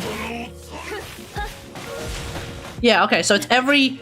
So that one is definitely like every first and fourth hit will trigger Electro Charge. Which means in a Dendro reaction world, it's every first and fourth hit will trigger Aggravate. Now. 2, 3. Oh, I can't trigger. Oh no, that's right. I need... Okay, that's not gonna work. Okay, here we go. 1. 2. Yeah, it's like every second one, pretty much. Every second tap special will trigger, every second tap special will apply Electro. But apparently it's tied with her normal attack somehow? Oh. So that triggered it.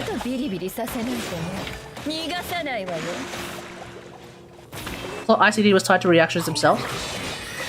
Yeah, there's a yeah.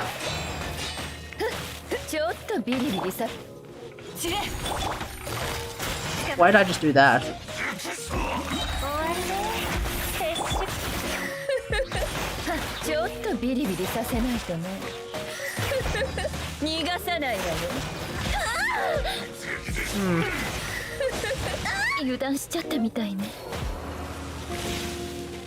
Wait, what?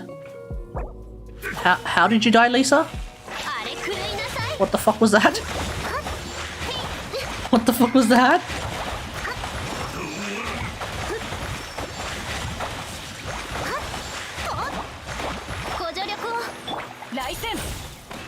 Yeah, ate that overhead slash, yeah. I thought I dodged it. Okay, so let's review. Basically, the way the ICD should be working is that it's an internal cooldown on the elemental reaction. That is correct. So when I have a target who is wet, and then I apply Electro to him with my first basic attack, the ICD begins, okay? So Electro Charge, no, Electro Charge, okay? So that's how that works. If I were to keep normal attacking like so, it's Electro Charge, no, Electro Charge, okay? In a similar fashion, if that target is still continuously wet, Electro Charge, no. Electro Charge, no. You know? And also, if I were to just only spam tap specials, yes, no, yes, no. Every other tap special would not have Electro applied because ICD. And apparently, because it's tied to normal attacks, I could go like this. Electro Charge, no. Electro Charge, no, yes.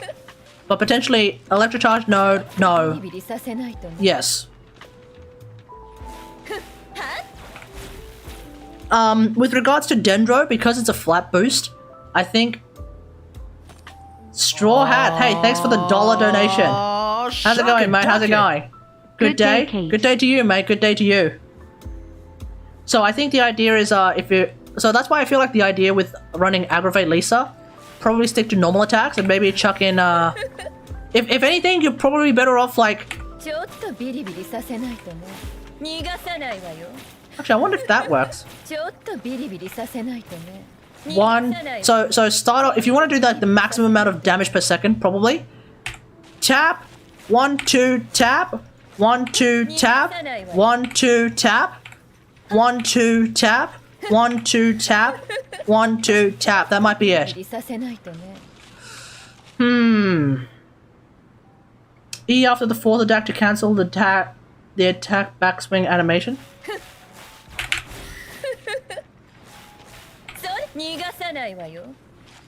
E after the fourth attack.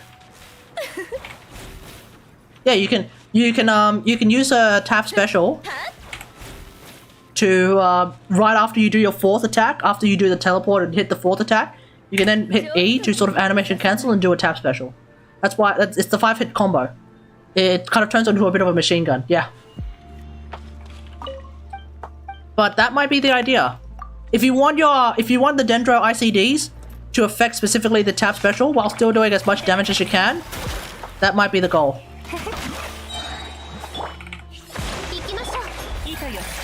So then, tap, 1 2 tap, 1 2 tap. Ah, crap! 1 2 tap, 1 2 tap, 1 2 tap. Ah, 1 1. Ugh.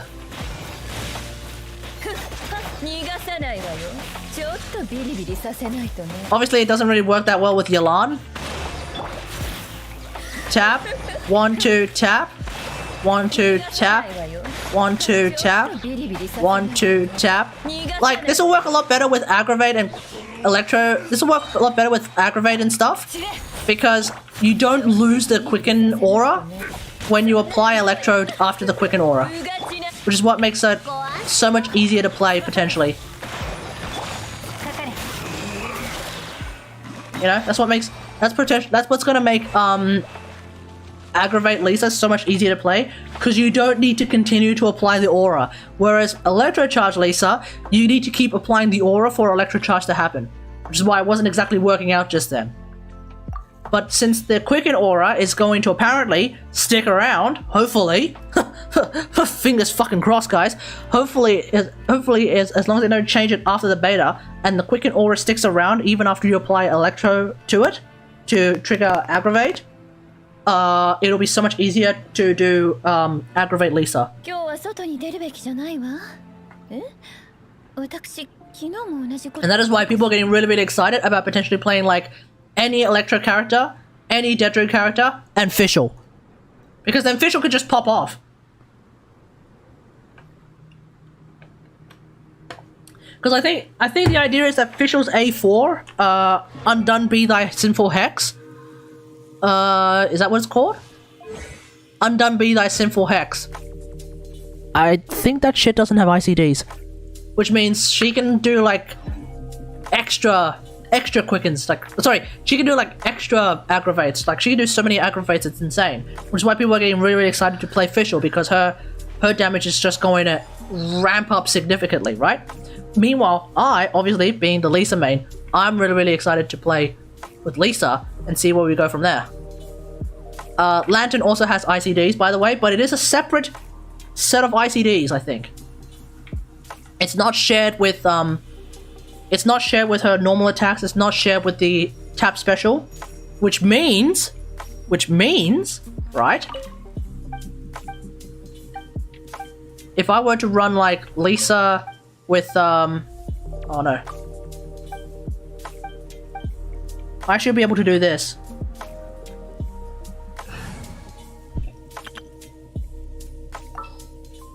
Actually, let's run Sin Shoes. Get as much Hydro going on as possible.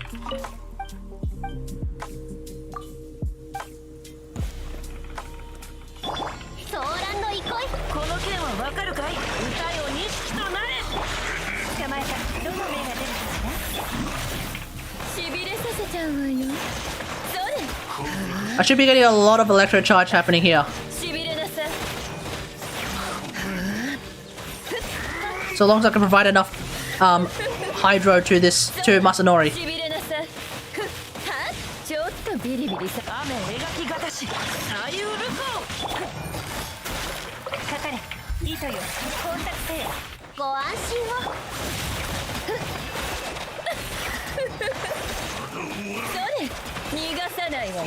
But yeah, I think it'll be a lot more easier to see how this works. I think I'll wait for 3.0 to then really see how it's going to work. I'll wait for Kusanali too, so at least it can be on field for longer. Yeah. Right now I'm going to try and run Lisa with Tignari, which means that Lisa should be able to be on field for about 8 seconds before I have to reapply Dendro, because then the Quicken Aura will actually wear off. But with Kusanali, if Kusanali's off-field Dendro application is minging, then there's a good to fair chance that I could potentially use Lisa, Kusanali, Sarah, someone else, maybe an Animo unit, maybe Sucrose, or maybe even Diona as well, just to provide more EM. And then, who knows? Lisa Hypercarry might be a thing. Albedo? Oh, I don't really care for Albedo, but yeah, sure. Yeah. Dendro is looking very exciting, chat. Dendro is looking very, very exciting. It's not going to be overpowered, I think. I think no matter what, because it's a flat damage bonus, the things that are already strong... So keep in mind, folks, the things that are already strong will probably remain more or less the same. I don't see this getting any stronger. Like, if I can hit like 120k with a... If I can hit 120k with a C6 Sarah held special, I'm probably going to hit maybe like 130k tops. If I'm lucky. By 120k, I'm at 127k. I don't expect it to go up that high. But what I am expecting to potentially see a huge improvement on is normal attacks. My normal attacks and potentially even my tap special, I get the feeling that the damage that I'm going to do with them, with aggravates, is going to get pretty nuts. If I start doing 10k auto attacks with... If I start doing 10k normal attacks with Lisa, I'm going to nut. Okay? I'm going to fucking scream. Switching characters to make people kill themselves with Burgeon. all the Pyro and Hydro boys. All the Pyro and Hydro boys accidentally triggering Burgeon and then yeeting themselves out of the fucking reality. Because you decided to bring along Tignari, hey? Nice. I look forward to that too. I'm really surprised they're actually bringing in self-damage as a thing. I really am. I'm really surprised they're doing self-damage as a thing. Because it just opens up to griefing so much. Any level of self-damage and players will find a way to piss everyone off. Yeah? Like, it's a fact of life. It cannot be avoided.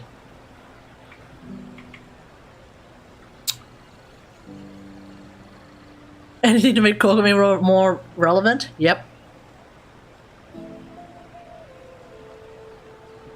Okay. I wanted to, hang on, let me bring up this video. Bloom Sunfire. Oh, that sounds so dirty. Oh, dude, that sounds so dirty.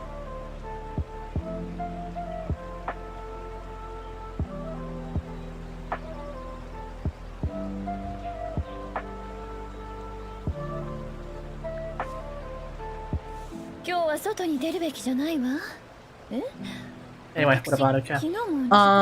Cleared home. We already have cleared home. Yeah, cleared home is basically just running basically running Sunfire Burgeon teams.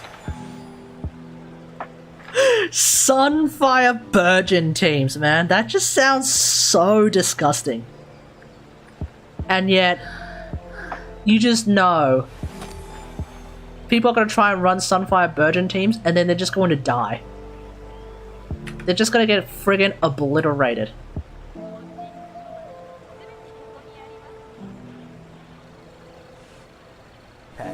Is a bad game. Alright, here we go.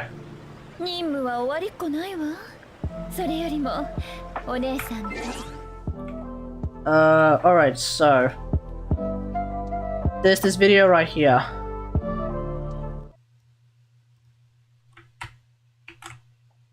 So this video right here, it's called Genshin Impact is the best, worst free game. So this is going to be effectively like a Genshin review, and this thumbnail is already very intense. Let's have a look at it. Genshin Impact is a full-time job where you spend your life savings to amass a collection of waifus and husbandos that you use to squat up and explore the 7 nations of the Teyvat continent. This game has a ton of different That is true. girls and guys for you to choose to drool all over. Some of my That is true. And also with the Harbinger, with the friggin' Harbinger trailer, there are way more guys to drool over now. Regreta, Pantalone. Yeah. A lot of guys to drool over, folks. A lot of guys to drool over. with blue hair. Girl with blue hair. Yes. Girl with blue hair. Yes. And CJ from San Andreas, who is actually the first and only 6-star character in the game. Dude, when CJ came out, that was so hype, huh? Like, look at it, man. No surprise. Let's look at it, man. That's so cool. 6-star girl with blue hair. And CJ from San Andreas. Dude, when they released CJ into Genshin Impact, that was hype. In the game. Now That was actually pretty hype. But Genshin Impact is a bad game. True. But not entirely. Wait. Before you put my head in a stake, light me on fire, and pee on my dead corpse, at least hear me out. Now, I got Genshin Impact around 1 year ago when I saw this beautiful, strong, independent woman in a fully clothed, safe-for-work situation, and I found out she had badass ice powers and a cool sword. Yes, fully clothed, except her ass is literally right there for you to stare at. There's like literally, Eula's entire outfit leaves nothing to the imagination. Like, let's be real here. I want her to freeze my dick. My nigga low, I got to get Yes. them on, cuz. Y'all niggas broke, y'all niggas bombs, y'all niggas ain't shit. Warning, I'm going to explain Wait, this. what the fuck?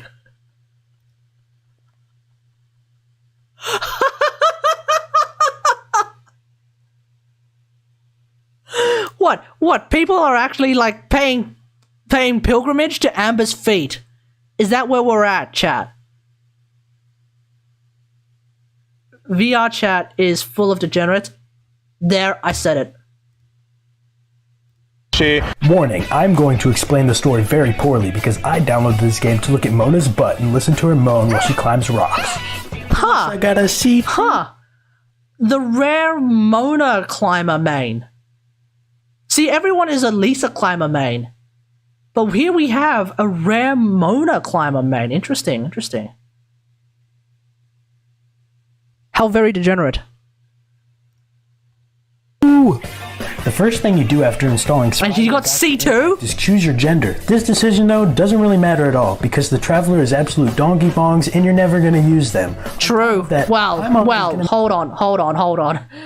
Except Dendro Traveler might actually be very useful. Let's be real here. But we'll see. I probably still won't use Dendro Traveler, but so you know, this dude here, Milkman, not entirely wrong. Is gender you no matter which gender you decide to choose. Yeah, apparently so. You don't choose gets kidnapped. After this, you're gonna have to walk back and forth between different NPCs for the first 30 minutes of the game until you can do your first wishes, where you pray that you get the girl that is the reason that you install this game, only to roll a twink. Holy shit! Let's have a look at that Eula shrine.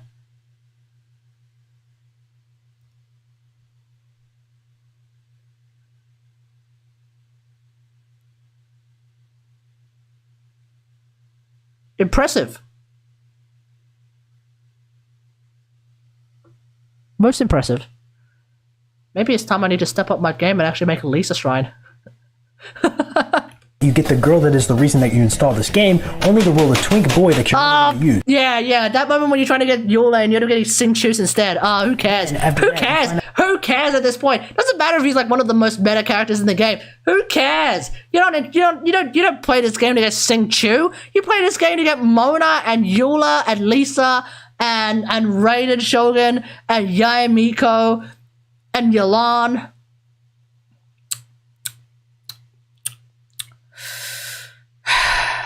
And Sinnoh, and Kokomi. Find out that the character that's the reason you installed the game is actually a limited time event 5-star that you can't get. Now, you and your squad of waifus and twink boys will be sent on a riveting adventure where you have to deliver people their Wait, what was that? Now, you and your squad of waifus and twink boys will Oh, waifus. Okay, I thought for a second he was going to call. Okay, never mind. where you have to deliver people their mail and do extremely linear dungeons. This eventually caps off when you team up with the God of Wind, who's stuck in the body of a twink, and you fight a dragon. Did I also mention that the God of Wind happens to be a raging alcoholic? Yes. Yes, he is. He gets wasted all the damn time, and these days you find him on a roof.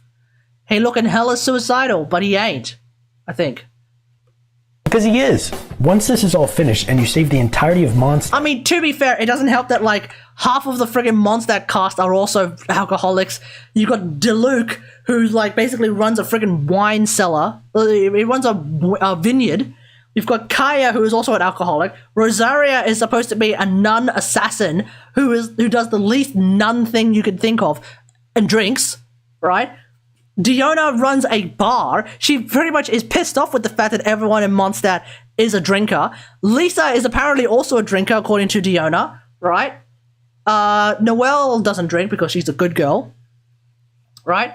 Like, yeah, Lisa takes Jean to the pub. Kazuha goes to the pub. Zhongli's gone to the pub during the Day of Dreaming event. Who else showed up? Beidou, I think, went to the pub. Xin Yan also went to the pub. Noelle, best citizen. Yep, Noelle, best citizen. Hell yeah. Like, yeah, of course the God of Animo is going to be a raging alcoholic if basically half the friggin' Mondstadt cast is also just chock-a-block full of raging alcoholics. Raging alcoholic? Because he is. Once this is all finished and you save the entirety of Mondstadt, which is the Genshin equivalent of Germany, they tell you to fuck off. True! The grass is yellow and the enemies are slightly harder. And by slightly harder, I mean annoying ass rock lizards who... Yes! Yes! Vishaps are fucking annoying, and Geo Vishaps are even more annoying, and then there was that friggin'... What was that? The Diluc battle event. The Diluc combat event, what was it called? Strife. Something Strife. Where it's like, oh yeah, you do more damage if you can freeze the Geo Vishaps. Except the Geo Vishaps can then, you know, infuse themselves with an element and then they can't get frozen. What the hell is that? Roll up in little balls and won't leave me the fuck alone. Yeah, and then they'll knock your ass over. You end up meeting the God of Minerals and also this very hot woman who I would definitely let step on me, and they end up sending... Oh my man, this guy has good taste. This guy has good taste. Anyway, you end up meeting the God of Minerals and also this very hot woman who I would definitely let step on. This guy would accept a job working as Ningguang's footstool. You know it. I know it. Everyone knows it. And so will I. And they end up sending you on more trips to deliver people mail and also do some pretty simple puzzle solving. This, however, ends with a fight against Lil Tim Tim after his Tobuscus childhood act. Little Tim Tim, what? And now the Soulless Ginger's my main DPS. I'm number 11. Then, when Genshin China is done using the fuck out of you to do mundane fetch quests, they end up telling you to fuck off instead of helping you find your sister. Or brother, depending on what gender you chose, of course. Mm-hmm. You ride a pirate ship to Japan. Yes. You ride a friggin' pirate ship to Japan. You with Ningguang's totally not lesbian lover, and then you go and explore the crazy shit that is a fucking civil war. This isn't Japan. This is Cleveland, Ohio. What? It's actually terrible. I mean, you walk over here, boom, you just got struck by lightning. You walk over here, boom,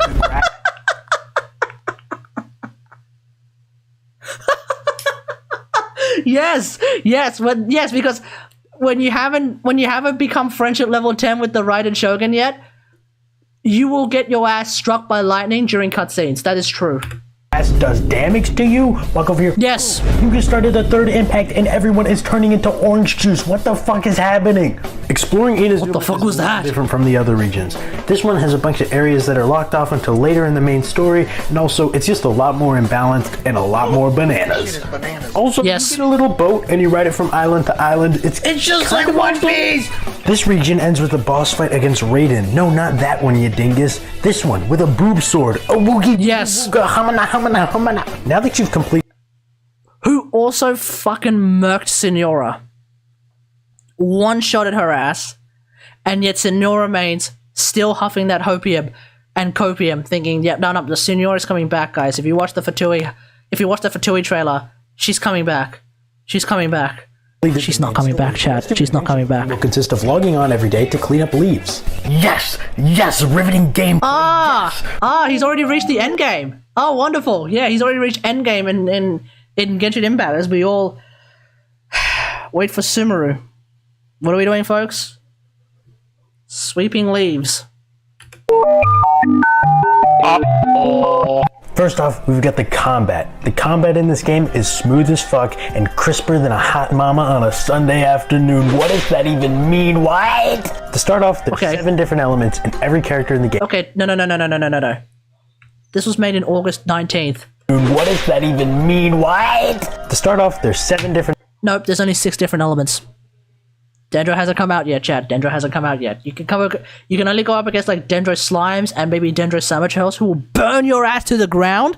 But aside from that, Dendro doesn't exist, guys. Dendro doesn't exist. Elements. Yes. Every character in the game has one of these elements. These True. Pyro, Hydro, Cryo, Anemo, Geo, Electro, and Dendro, which isn't even in the game yet. Yeah. It is coming out in like a week or so. But okay, cool. Never mind. Okay. Is because they knew that the moment they added it... Bro, Dory. I can't wait to get Dory. She looks so awesome. I'll just say that, guys. All Genshin players would instantaneously disintegrate because they don't even know what grass is. To add on to this, every character gets one of 5 different weapon types. Number 11. These include bows, swords... if you're going to go there... Every character gets one of 5 different weapon types. Char gets 2 for some reason, and so does A. A is a spear user until she suddenly becomes a sword user.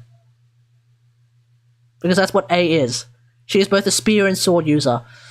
Who else? So Tart is a bow user who swaps to being a dual knife and a spear user. That's basically it. Ito is a claymore user who swaps over to a great big like rock club. So he basically uses debate club but like even stronger. Oh, Clear's a grenade user. Not a mage. She's not a mage. She's a grenade user. Noelle's a claymore who swaps to an exalted blade. Yes, that is true. That is also true. Yes. Who else? Oh, Razor is a claymore user who swaps to being a full-on wolf who swings a claymore. So I guess that doesn't really count. Who else? There's someone else. I think there is someone else. Ningguang throws rocks. Oh yeah, true. Ningguang is not a mage. She just throws rocks at people. Yeah, that's right. Yeah, that's basically it. Everyone else is more or less like the same. Yeah, that's basically right. That checks out. Include bows, swords, claymores, spears, and catalysts, which are magic, intelligence build. Hell yeah. Now that you know how most characters work, get this. You don't use one, but you use... Suki has a sword at kunai. Oh yeah, true. Oh yeah, that's true. Huchal smacks people with a ghost. Oh yeah, true. Hazel punches people. Oh yeah. Oh, and Fischl uses a bird. How could I forget? Fischl uses a bird. Because you're not going to do... Because 99% of Fischl users are not playing DPS Fischl. They're not playing main DPS Fischl. Yeah, there's no such thing as Fischl, there's just Oz. In much the same way that there's no such thing as Shangling, there's just Gorba. Use 4 at the same time. Yep, use 4. See, that's the thing that I wish was the case in Tower of Fantasy. In Tower of Fantasy, you're only able to use 3 different weapons at once, which I find to be a bit more boring than in Genshin, where you can use 4 different characters at once. I want to be able to use 4 different weapons at once. I mean, for real, I'd rather be able to use 5 different weapons at once, 6 different weapons at once. I'd rather just have a full-on gear wheel in Tower of Fantasy, but we're only limited to 3 weapons. Why? What the fuck? This is one of the best parts of the game, because it allows you to mix elements together to cause elemental reactions. Yeah, man. Which are a shit ton of fun and pretty powerful. Yes. Now, to explain elemental reactions... Well, Super Godot's not that powerful if you're not using a physical character, but aside from that... How to use them to their maximum potential, you're going to need a team with good chemistry. To get this, you're going to need to follow Milkman's one and only team building guide. Oh, here we go. Let's have a look at this guy's team building guide. Xingqiu's has a sword version and a bow version. Oh yeah, where the bow version also is taller, has bigger tits, and really nice armpits to lick. Okay, it's gonna get cancelled. You want your main DPS. This is someone who can put out a lot of damage really fast and preferably... Oh, bro, why are you gonna do Razor Maze like that, man?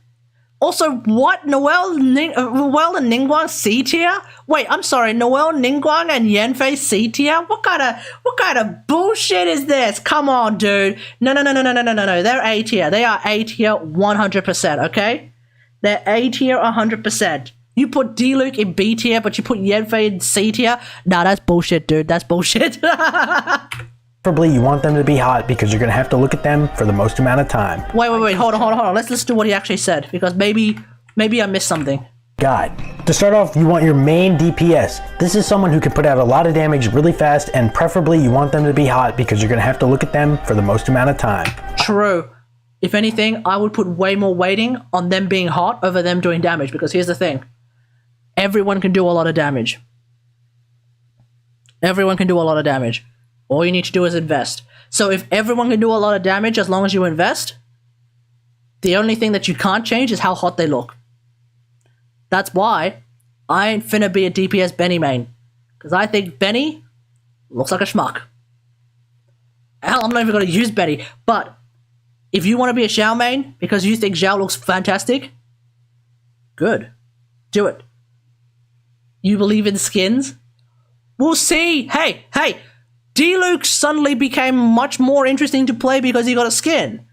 Maybe someday Benny will get a skin and he will stop looking like a friggin' 7-year-old going to primary school. Until then, I ain't finna use him. Actually, here's the thing. Benny will get a skin, X. I was talking to someone in the Lisa Main's Discord, actually. Benny will get a skin. So, I can confirm this, okay? I'm actually going to be leaking this information, guys. See, when we... So this is going to be during Genshin 5.2, okay? This is during Genshin... No, sorry. This is during Genshin 5.1, okay? In Genshin 5.1, we will be in the middle of Natlan. And we will be completing the story with the Pyro Archon, who is called Murata. Murata's kit, if we look at the pattern, and if we look at the leaks, which don't exist, is going to be essentially a 5-star Benjamin, who is a chick, who is an Archon, who is probably going to be really, really hot. Therefore, there's your Benny skin. Your Benny skin will be coming in 5.1, and her name is Murata. Murata main now. Yeah, exactly. You're gonna become a Murata main, and then I'll be like, wait, what about your Benjamin? And you're like, Benny who? Who the fuck is Benny? Friendship ended with Benny? Now Murata is my new best friend. It's happening, okay guys, it's happening. I chose Child. Then you're going to want your sub DPS. I chose Mona because she works good on field and off field and is a good mix of support and damage output. Then you want your Water Boy, who is essentially just emotional support. Wait. Then you want your Water Boy, who is essentially emotional support. Okay. And she also has a burst that works when she's off field. Okay. And finally, you're going to want your healer. I chose Bennett because he's the best healer in the game. This team works really well for Vaporize since it has 2 high characters. Wait. He's basically one off from playing International. Wait, hold on. He's basically one off from International. Instead of using Sucrose, he's using Mona. Okay. That Mona and Bennett help boost the amount of damage that Child does on a burst. On top of this, when he hits a crit, it makes him do insane damage. Legalize nuclear bombs. Bang.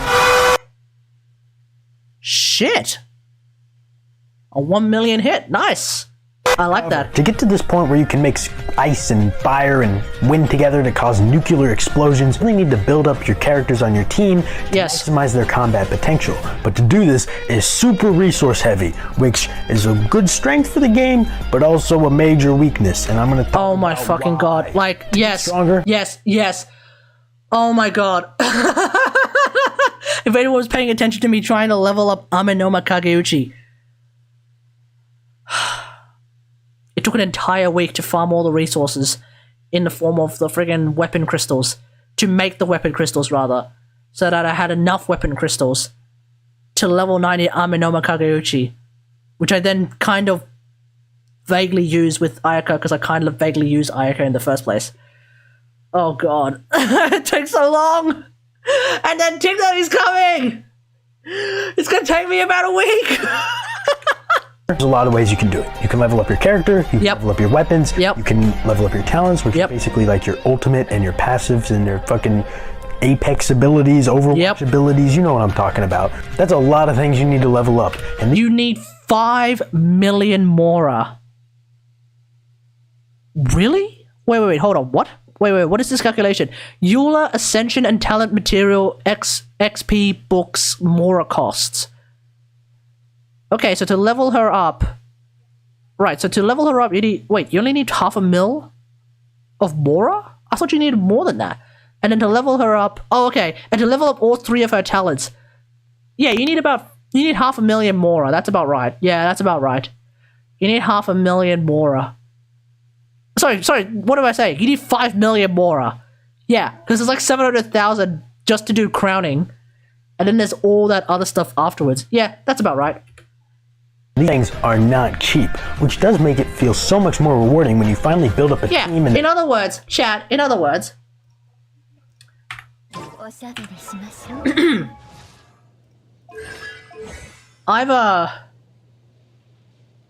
What that basically means is that I've spent 5 million Mora. I've spent 5 million Mora on Lisa.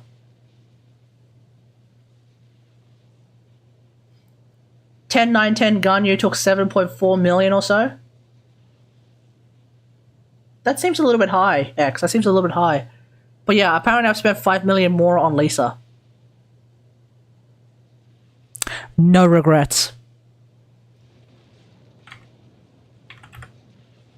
You're strong as fuck and you're doing crazy bananas hammock shit, but it makes it so much harder to try out new team comps or just a new character you got. Well, I mean, to be fair, like, you don't really need to triple crown a character if you want to try it out, right? Like, if you get, like you get a new, like, let's say you get Yelan. It's so much harder to try out. You can you can double 8 her. Like, that's, okay. Some characters like Kaz, Sucrose, you probably don't even need to spend any resources on their talents because you could just use them right out of the gate. Some characters are actually, like, out of the box ready, right? Some characters like Yelan, you won't probably want to put some resources into her ult, maybe put some resources into her special. If you want to put some resources into her normal attacks, feel free. I triple crown my Yelan, but like, you don't necessarily have to. Characters like A and Zhongli, you don't really need to put a lot of resources into their basic attacks. Instead, you want to focus a bit more on their special ability and their ultimates. Yanfei is a character that you'll probably want to triple crown, or at least maybe double crown. Not have to worry too much about her special ability. If you want to use her a lot more optimally, that's probably what I would suggest. Noelle should be triple crowned. Benjamin only needs to worry about his ult, and that's about it. Like, there's still, like, a lot of characters, you don't need to triple crown them. So you don't need to spend, like, you know, unless you're a whale, 95% of the investment comes in the form of artifact farming anyway. Yeah, true, exactly, right? But, like, in terms of, like, spending more on a character to level up their talents, yes, you should level up their talents first before you start worrying about artifacts, because artifacts is pure RNG nonsense craziness that's going to drive you insane. But, like, if you just want to try out using Xingqius, or if you just want to try out using Yelan, you could just put some resources into their ult and then move on. Or if you want to try Fischl, you just put some resources into Oz and then you just move on. Like, you know, like, it's not like that. Like, and also, like, Kaz, unless you want to actually do damage with Kaz,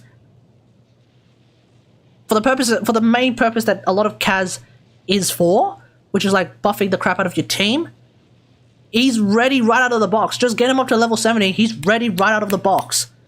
Which actually makes him, like, really, really easy to use. You know? Just give him a good weapon and he's ready right out of the box. Boom. And then it's all about getting that EM on his artifacts, but That's the next step. Just a new character you got. I mean, picture this. You just rolled a 5-star. Big Yes. boobs, blue hair.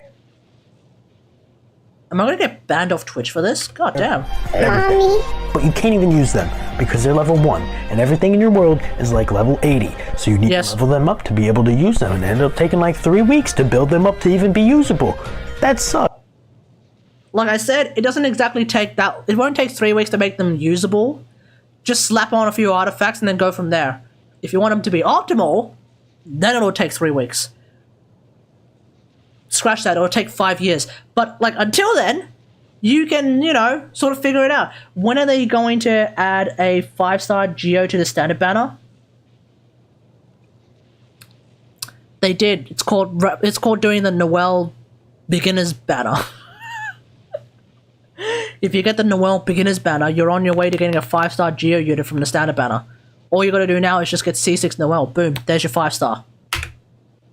A lot, especially Doesn't take that long farming out of... Yeah. for a 5-star character. What the fuck? Okay. There is pity. Tower of Fantasy has a better pity system than Genshin. But there is pity. They don't factor in bounties and shit. 3 weeks is in Mora and stuff. They don't factor in bounties and stuff. Yeah. Don't forget there's also like a few ways. And if you're playing the story, you're going to be inundated with resources, which will then run out instantly. But you'll still be inundated with resources. So, you know, let's not be too, you know, let's not, you know, raise the red flag too quickly. But yeah. This brings me to my next point, the one that you all knew I was going to talk about. Let's talk about it. The gacha system. Hell yeah. True. Believe it or not, gambling is actually pretty fun, and it's even more fun. He's already in too deep, chat. He's already in too deep. This guy's already way in too deep. When you combine it with anime girls. But this Yes. game needs to make money somehow, so the gacha system is absolutely shit rigged. Let's say you started playing the game for Yes, true. The gacha system in this game is absolutely rigged. If you're not a streamer, you're completely scuffed. That's how it works, chat. That's how it works. Streamer luck is real. Whale luck is also real. If you are a player who pays like $500 per patch, you will get all the 5 stars. And you will get C6 of everything. Get it twisted. Start gambling. Get it twisted. Start gambling. It's just an investment, guys. It's just an investment. 5 character in specifics. Well, you better pray that they're one of the 5 on the standard banner, because this means you can wish for them whenever you want. If they're not, that means that you can only get them when they're out on the event banner. Okay, hold on. What is he trying to say here? Well, you better pray. Let's say you started playing the game for one 5-star character in specifics. Well, you better pray. You want to get a specific 5-star character. It is unironically harder to get a standard banner 5-star character, or to try and get a standard banner 5-star character, than it is to get an event 5-star character. See, a lot of people are saying like, oh, I'm not going to wish on the Tignari banner because he's going to show up in the standard banner. But here's the thing. All things considered, you are more likely to get C6 Tignari if you spend the same amount of money on the Tignari banner to get C6 Tignari. If you instead wait until Tignari is on the standard banner and you spend the exact same amount of money, you're not gonna get C6 Tignari. I'm gonna guarantee that right now. What you're probably gonna get is C6 Chi-Chi instead. No, what you're probably gonna get is C2 Chi-Chi, C1 Kating, a single Diluc, C2 Mona, and a single Jean. That's probably what you're gonna end up with, and no Tignari. Because here's the thing: if you want to get a standard banner character, if you're trying to get a standard banner character, it's actually pretty difficult, because every time you get a chance at a standard banner character, that is a chance among 5, and then coming soon, 6 standard banner characters. Weren't they going to change the standard banner mechanics? Were they? I don't remember. I didn't hear anything about it. So when you're trying to get a standard banner character, if you want to get Diluc, because of his skin. Every time you see a gold star show up with a chance to get a 5-star on the standard banner, you have a 1 in 5 and then eventually 1 in 6 chance of getting to Luke. Whereas, if you're trying to get an event 5-star, yes, the first time you see the gold star show up, i.e. you're 50-50, yes, you are right. There is a 1 in 6%, there is a 1 in 6, eventually 1 in 7 chance that you're going to end up with someone who isn't the event 5-star. But the guarantee then kicks in. The next gold star that you see, guaranteed to be your event 5-star, right? If you're trying to get the Luke, the first time it's 1 in 6, the second time also 1 in 6. It's always going to be 1 in 6. So, if you want to get Kategari, not a good idea to wait until he doesn't have a rate up banner anymore. Not a good idea to be waiting until he's in the standard banner, because yes, you might end up getting Kategari again when you lose a 50-50, but if you're trying to get Kategari, it's a 1 in 7. It's a 1 in 6, it's a 1 in 7. It's going to be really, really rough. So, yeah. If anything, if you start playing Genshin and there's a specific character that you want, you better hope that it's actually an event 5-star character, because it's going to be a lot easier to get him. Just wait until that banner rolls over. Just wait until that reroll banner comes over, and then you can get that event 5-star a lot easier. Isn't that like rushing C6 Lisa, then getting memed when you get C7? Exactly.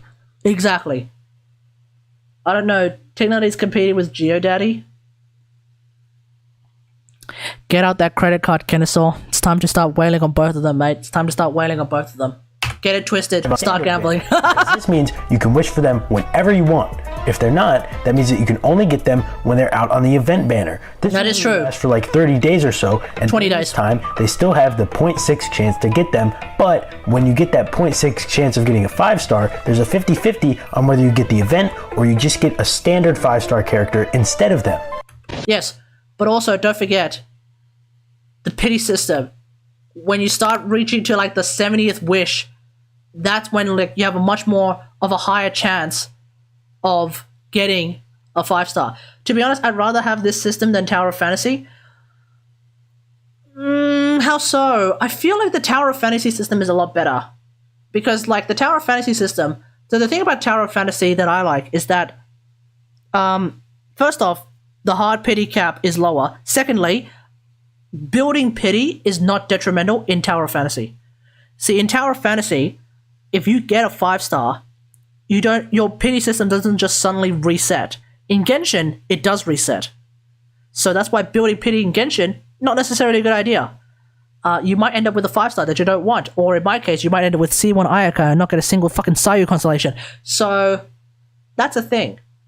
But in Tower of Fantasy, if I, for example, wanted to get Nemesis, every time I got like 10 of the red nuclei, I think that's what they're called, every time I get 10 intertwined fates to try and get Nemesis, I can just roll on the Nemesis banner and then hope that I get Nemesis.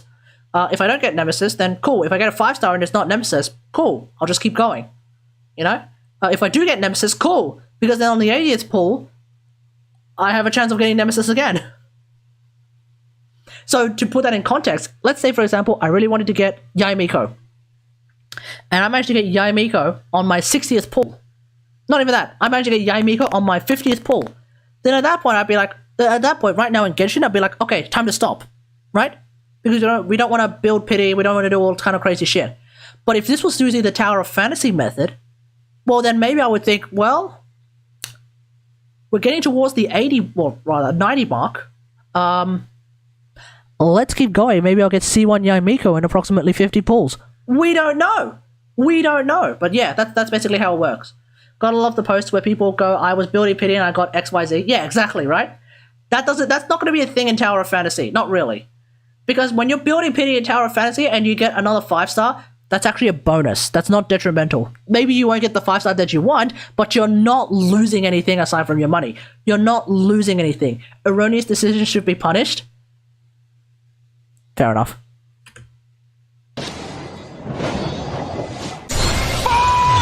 This is so dumb! What? What did it was a living anyway, it didn't matter. This essentially... Wait, was that real footage of XQC losing his mind getting a fucking Chi-Chi? Chi-Chi's a good girl, okay? If you love her, if you take care of her, and you actually like put some time into her, and you actually walk around with her, and you take her out on walks, and you just hang out with her, you very quickly find that Chi-Chi is actually a really good girl. Okay, Chi-Chi's a good girl. Stop with the Chi-Chi hate. Stop with the Chi-Chi hate. Make a 0.3 chance that you're gonna get that character, and you only have like 30 days to even get them. And if you don't get them, or you miss the 30 days, well, fuck you. You better hope that they come back out on a rerun or something. Luckily, they will. Okay? They will come out on a rerun someday. Now, here's the thing. With 3.0, we're now seeing double reruns. As in, both halves of the patch is 2 reruns. Okay? It's Tingli and Zhongli, Tingli obviously not being a rerun, but then in the second half, it's Ganyu Kokomi, which suggests to me that in 3.1, we're probably going to be seeing, like, I don't know, Sinnoh and a rerun, and then Hytham and a rerun, and then afterwards, we're going to see probably Kusanali and a rerun, someone else and a rerun, or Nilo and a rerun, and then maybe 3.3, 2 reruns, 3.4, a new character and a rerun, and then like 2 reruns. I don't know, we'll see. We'll see what happens, okay? Maybe Tingli will get a rerun banner. I don't know. We'll see.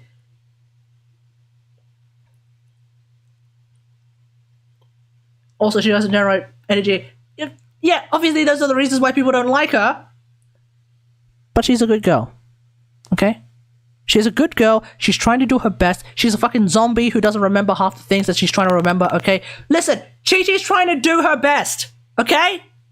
Stop with the Chi-Chi hate. She already has to deal with enough as is. This is a girl who fucking died during the Adepti War and then got resurrected and can't remember shit. So, stop with the Chi-Chi hate. The game starts to feel bad for you if you don't get a 5-star for a really long time, so it ups your odds the more you wish. Yes, the pity system. This isn't entirely bad though. Yeah, get it twisted, chat. Just keep gambling. It's an investment, okay? You will win. You will become gods as soon as you spend $1,000 on this game and get C6 Ito. Makes getting a 5-star a much bigger deal, and it makes it so that everybody's Genshin experience is different because they all end up rolling different characters. Don't let the game win. Keep swiping.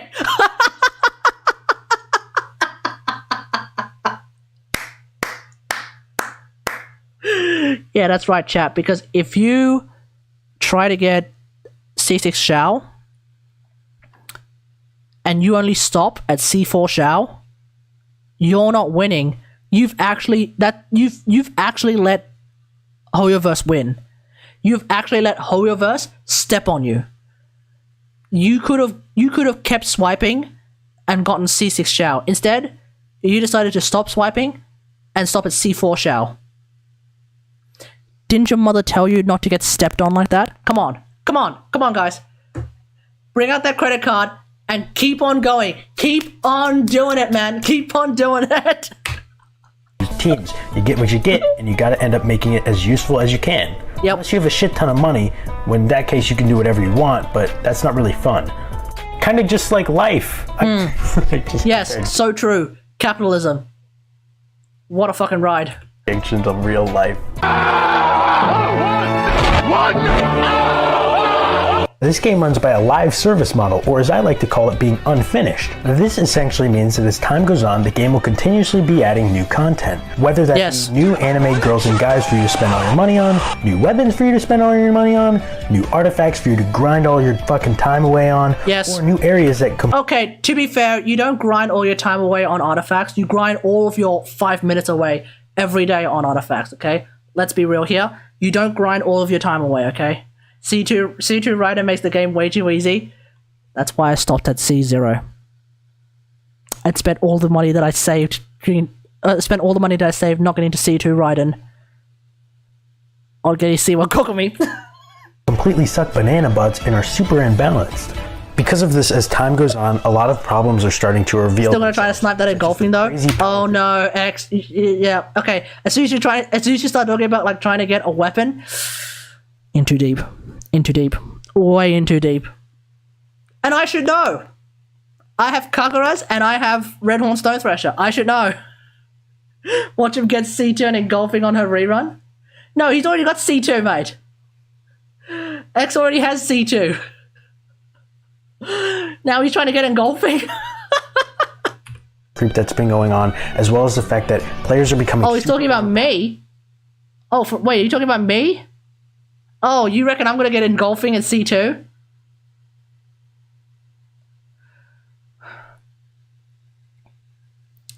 If Raiden Shogun reruns, I will probably try and get a single constellation of her. If Yae Miko reruns, I will definitely get a new constellation of her. Every rerun that Yae Miko has, every rerun that A has, I will wail for one constellation. And eventually, when we reach SNES Naya, I will have C6 Yae Miko and C6 Raiden Shogun. And then I will produce an amazing team. C6 Lisa, C6 Yae Miko, C6 Raiden Shogun, C6 Sarah. No healer, who gives a fuck? You know, no Omega Law healer. Still C0 Aloy though. Oh my god, why do you have to hurt me like this, X? I thought we were friends, bruh! Bruh! No,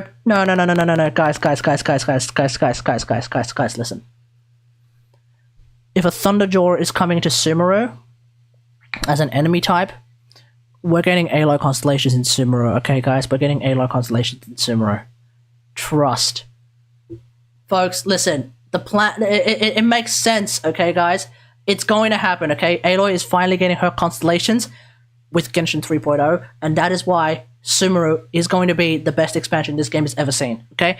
Simply because Aloy is getting her constellations, okay? It's happening, okay? It's happening, I believe, and so should you. Because the game does not want them to stop playing, so to compensate, it just makes all the enemies even more bullshit to fight, which makes it less and less fun for new players who isn't overpowered. Oh, this guy's played the current Spiral 12-3, hasn't he? Where the enemies are not exactly overpowered, they're just completely and utter bullshit. Where they perma-freeze you to death unless you very specifically use Benjamin, like a fucking meta schmuck. Yes, this guy's played Spiral 12-3. On top of this, for some reason, if a new character comes out from a region that you have no access to yet, all of their upgrade materials will still be in that region, so if you get them before you can even go there, you are shit out of luck. Yes. Certified boo-womp moment. The new player lockout is something that has been discussed in the community, and I think it's complete bullshit. What's hilarious is that when Aloy came out, she actually, Aloy is supposed to be a character who is it's supposed to be like a character who is trying to advertise the game to new players who haven't tried Genshin yet, but they like Horizon, and they're like, oh, okay, well, this game looks pretty cool, and Aloy's in it, so let's give it a try. And then they find out that in order to even level up Aloy, you need to get to Inazuma. Like, I'm not kidding. Aloy needs books from Mondstadt, right? And she needs books from Mondstadt. She might need boss materials from Mondstadt, but then she also needs things from Dragonspine, I think. Yeah, that's right. She needs stuff from Dragonspine, from the Cryo Cube, and she also needs Spectres, which you won't find until Inazuma. Howeverse, what the hell were you thinking? It just so happens that as an Aloy main who had been playing since day one, not a problem for me. But anyone who was like, oh, I want to try out this game, Aloy's in it, that seems pretty cool, let's give it a shot, they can't use Aloy past level 20 because there's no slime. There's no Spectres, bro. Like, what were they thinking? What were you thinking? If you're going to do a friggin' collaboration character, you need to let the collaboration character actually be usable in early game content. Otherwise, it's not a collaboration character. What were you thinking? And then they find Chongyun is still stronger. They're not even thinking that far. We're not even going to worry about that, mate. You use Aloy because you want to use Aloy. You don't use Aloy because she's stronger or weaker than anyone. You use Aloy because you want to use Aloy. Also, why the fuck would I use Chongyun? I don't like Chongyun. I don't care about him. He doesn't even he doesn't exist in the story. Neither does Aloy, but he doesn't exist in the story. So I don't know what the fuck his lore is. At least with Aloy, I know what her lore is because I've played through both Forbidden West and Zero Dawn. So, you know, Aloy has lore that exists. Chongyun doesn't. I'm slowly starting to crumble into pieces, and I cannot see it lasting till its full end. I can honestly not see it lasting for another 2 years, but I still play it because I'm addicted. You can't see it lasting for another 2 years? Bro, this game is going to be this game is going to last about as long as Honkai ever lasts. Honkai, like, what, has like 25 major updates at this point? And Genshin already has a freaking roadmap. We already have a roadmap for this game. Genshin is not going to stop until we finally reach Celestia. That is for sure. Genshin is not going to stop until we reach Celestia. Genshin 6.0 is where we hit Snezhnaya. That's an entire year. That's not going to come out for another 4 years. 3 years, maybe. 3.0, 4.0, 5.0, 6.0. That's not going to come out for another 4 years, dude. Genshin's going to last for at least 4 years. And then Celestia is going to be...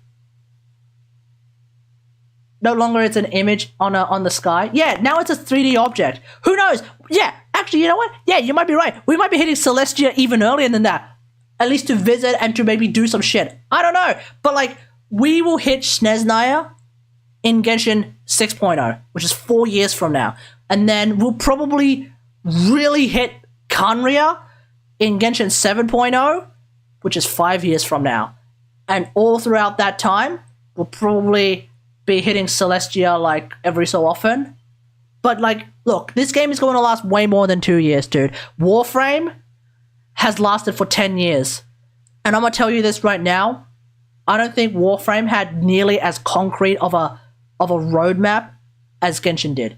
Warframe had like several roadmaps from time to time, mainly to just figure out like what we're doing, what the devs were to do for that year. Oh, we want to get out this open world. Oh, we want to do this update. Oh, we want to do all sorts of other shit, okay? Awesome. And that game has existed for 10 years. And really, the story didn't really start, let's be real here, Warframe didn't exactly have a real concrete story until, like, after the first year when the second Dream came out. And that game's lasted for 10 years. There's absolutely no shot. And that game is not a freaking gacha hell. So, if in theory, DE is actually making less money than Hoyoverse, and yet Warframe has existed for 10 years, okay? Genshin has a roadmap for, like, every single nation, and a story that they have basically planned out, more or less, for every single nation. And it's a gacha game. This game's gonna last way more than 2 years. Trust. Addicted to gambling, hot girls, hot boys, whatever the fuck else is going on. Yes. This game is honestly pretty fun, even if it's a train wreck right now. Now for the final verdict. Should you get this game? Warframe takes a year to do a single Genshin update. That too. Say no, but also it is free and you can get it on your phone, so I see no reason not to, other than the... Okay, I'm gonna say this. Warframe is the most fun game I've ever played that I absolutely do not recommend to anyone whatsoever. If anyone that I know were to ever start playing Genshin, I'm gonna tell you this right now, it is 100% not because I told them that you should play Genshin, okay? If anyone is ever watching this and wonders, should I play Genshin? I would say no. If you still want to play Genshin, go ahead. But I'm not telling you that you should play Genshin. I will never tell you that you should play Genshin because this game will suck your money dry every single day. Pretty much, even when you have like the hardest resolve, you will find Yaimiko and then you'll suddenly lose all your money. That's just what happens, okay, guys? That's just what happens. Look, I was trying to be a free-to-play for like basically an entire year, and then I saw Yaimiko, I'm like, fuck it, I don't even care anymore. You know? I saw Yaimiko and I was like, oh no, that's it, I'm no longer free-to-play. I'm no longer free-to-play. How? I see Yaimiko just once! Self-control bot check. Self-control was the thing until Yae Miko came out, and then suddenly bot check gone. And now look at me. And now look at me, man. Look at me.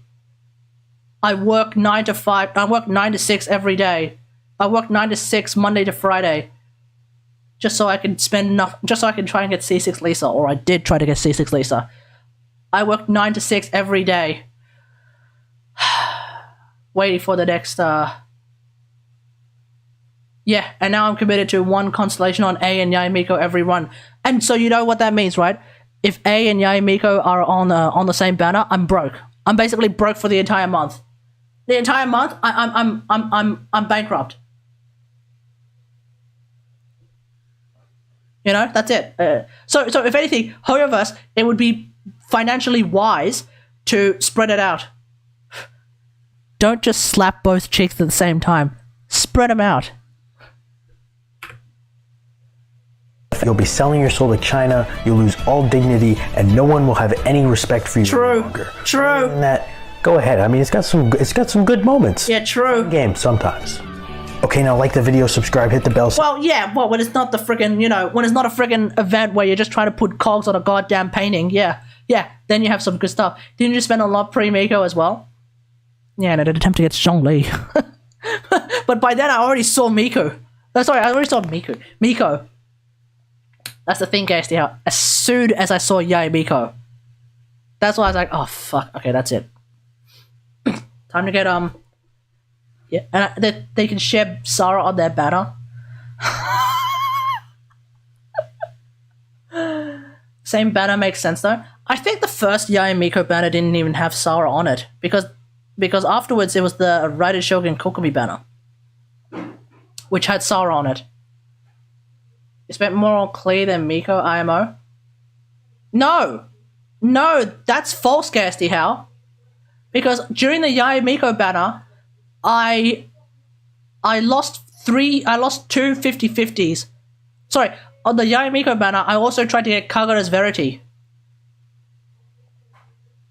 on the Yae Miko banner, and I did get one J Cutter on 10 pity, but I did get the other J Cutter on like 80, and then I got Kagura's Verity on like almost high pity. So there we go. In fact, let me have a look real quick. I don't even remember.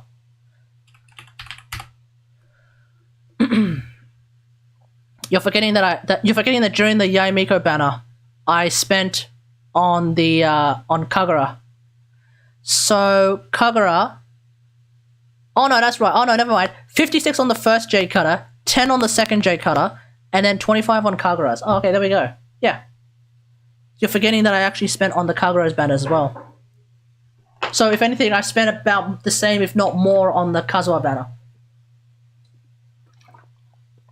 Than the Kazuha banner.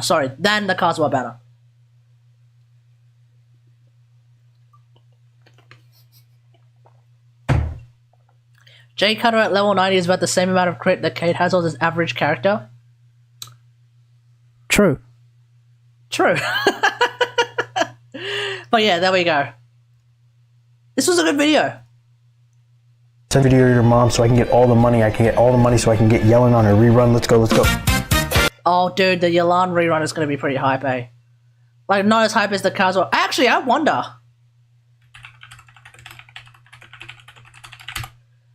Do we have the Kazuha rerun sales figures? This is from the Click GG.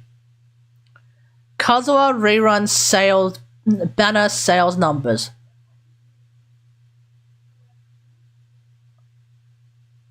According to Genshin Labs, the reruns for Kazuha and Klee had a profit of over $10 million, barely surpassing Yelan and Xiao. For day one? Wait, is this day one? Oh, this is day one shenanigans. Jesus Christ. The previous version double rerun that had amassed almost $10 million was Raiden Shogun's debut. Let's have a look at Genshin Labs. Real quick, I want to have a look at Genshin Labs before I end this video. that is going to go on YouTube. Hopefully. Maybe. We'll see. So, okay, so if we go by day one sales, let's have a look at this. Okay, so day one. Okay, yeah, so day one, like Klee and Kaz are like way up there, along with Xiao and Yalan, but then Raiden Shogun basically just overtook everything. Oh, okay, so Klee and Kaz, in the end, they still didn't do as well. In fact, they did less than the Hu Tao rerun. They did less than the Hu Tao rerun, really? But Kaz was like one of the most incredibly hyped rerun characters of the entire game. Still can't beat Raiden Shogun. Still can't beat Raiden Shogun day 5. Wow. Wow. Oh no, they actually did beat Hu Tao. Oh, okay, look at that. They actually beat Hu Tao. People save for Kaz. Ah, you reckon? People were just... Oh, so a lot of people were saving their Primo gems for Kaz, hey? I bought gems for Kaz on the last day. Oh, yeah. Raiden was around anniversary. Oh, yeah, true! So everyone decided, fuck it, we'll do the double-double as well, hey? Refresh top-up bonus? Yeah, that makes sense.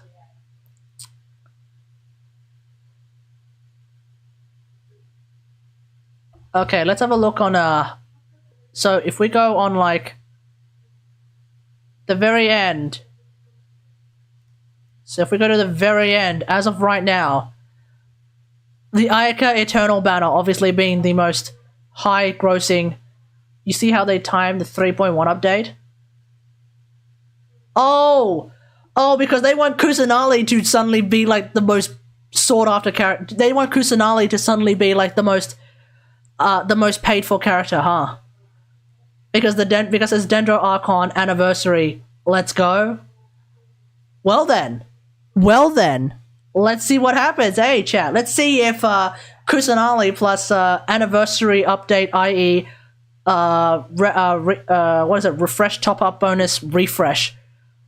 Let's see if that happens. Hey, chat. Let's see if that happens. Maybe finally the Raiden Shogun's throne. Maybe finally the Raiden Shogun can be dethroned. I don't know if she can. Because, like, the question on my mind is, what's more useful? What's more important? Obviously, okay, we're gonna take... Let's actually look at it more from, like, a theory crafting meta perspective for a brief second, okay? X. Let's have, I don't know why I just called you A for a second. I don't know why. Okay, let's have a look at this from a theory crafting meta perspective for a second. What's more useful? A character that can provide everyone with a lot of energy and therefore make them not necessarily have that much ER? Or a character that could potentially provide everyone with a lot of EM, a lot more EM, and also buff their elemental reactions, potentially. 30% of my combat time is just Booba Sword, so understandable. Like, I think even just from a meta perspective, people might find more value and more from ER. And then on top of that, I think having more... I think a character who can basically make all of your characters use their abilities a lot more often is probably much more fun than a character who is able to buff the shit out of your team. That's why I don't find Benjamin all that fun. So... we'll see. We'll see. We'll see, chat. We'll see. Dedro might suffer from being hard to scale. But anyway, that was an interesting video, chat. That was an interesting video. Thanks for watching on YouTube. If you're watching this on YouTube, thanks for watching. Hope you guys enjoyed this video. If you did, don't forget to like and feel free to sub. Don't forget to like it. Don't forget to sub. And until next time, I'll see you guys later. Thanks for watching. Peace. And cut. Okay.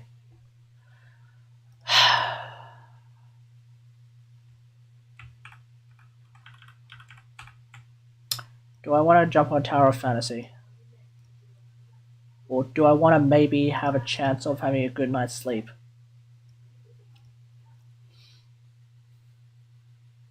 Do I want to jump on Tower of Fantasy or do I want to get a good night's sleep?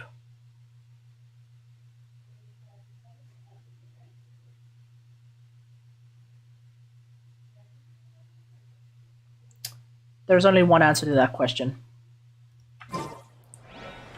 Let me just check that I haven't... Let me just check that I haven't done anything. Let me just check that I haven't done anything that I also should probably do. Ooh, ooh, ooh, ooh, ooh. Let me just check my teapot that I haven't screwed myself over. Do you want to jump on a game that is about to be executed? See, a lot of it seems like the Tower of Fantasy staff didn't learn anything from the Horizon staff, and they decide to release their game at the exact same time as another major game coming out. Like, both times the Horizon titles got screwed over because, like, when Zero Dawn came out, some other game was like popping off, and then when Forbidden West came out, Elden Ring was popping off. And so, like, both games kind of got screwed over financially. Breath of the Wild? Did Breath of the Wild come out at the same time as Zero Dawn? If that's the case, then yeah, Breath of the Wild was popping off when Zero Dawn came out. Cyberpunk? No, Cyberpunk came out a lot later. Cyberpunk came out later than Zero Dawn, and Cyberpunk wasn't popping off. Cyberpunk was getting screwed over. If Zero Dawn came out at the same time as Cyberpunk, Zero Dawn would have done really, really well. Maybe not on the first day sales, but like, give it a week, everyone was like, "Oh my god, Cyberpunk is this fucking broken mess. What's going on?" And then suddenly, Zero Dawn is looking really, really fucking good. Because Zero Dawn was really, really good, and it wasn't a broken mess, right? When it first came out. And even to this day, it wasn't really a broken mess. Forbidden West, also not a broken mess, right? So if Horizon came out at the same time as Cyberpunk, yeah, the first week, it would be rough. The first week would be rough, absolutely. But then the next month would be it would just be W's across the board. Like, it would just be the biggest, fattest dubs across the board for the Horizon series. And everyone would be like, "Oh, this is so good. I regret spending on Cyberpunk. I should have just bought Horizon instead." And then people start playing Horizon. And then, you know, that's it. And then we go from there.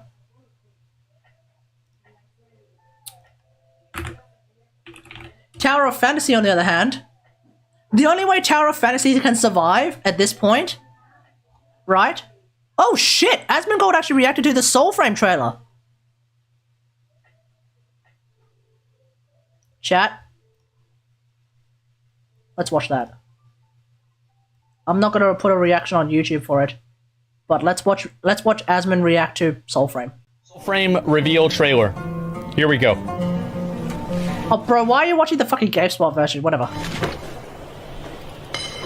I never watched this for whatever reason.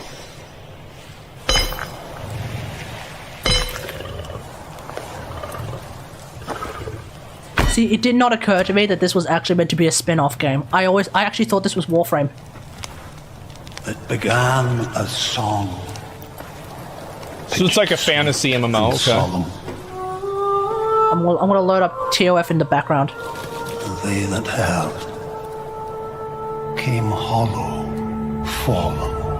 Yeah, why is he watching this in like 10p? Children raised in castles loved, made hunters, grave of others.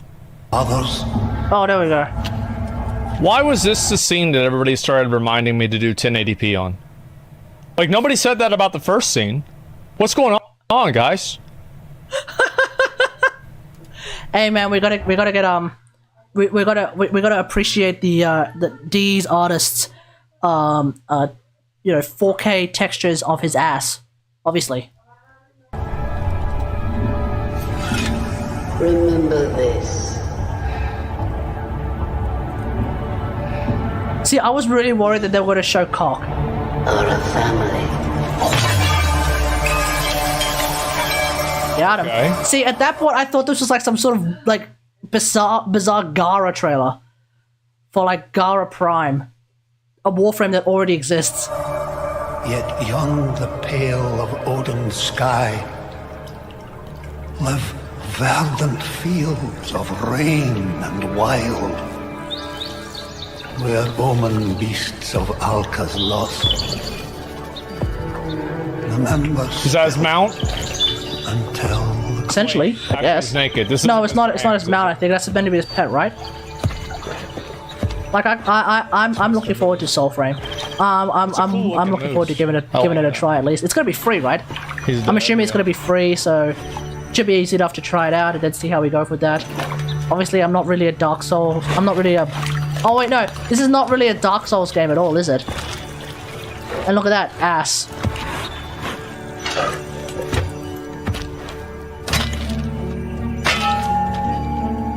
Okay, so does he have a metal arm?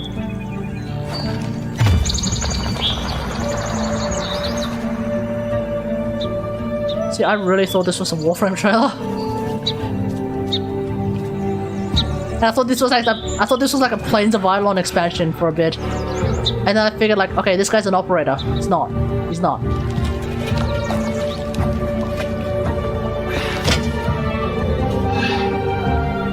Why is he? Is it? well They have COVID over there too? envoys of shame, and bear their souls within your frame. And then what? He meets a wolf, right? Spirit, your Oh no, grace, no, he frees a wolf. and return to earth her power. And I thought those guys in the background were like Harrow Primes. Like that's how screwed up I was. And I thought this was like, wait, is this like Duviri or some crazy ass Duviri shit? No. It's like Game of Thrones.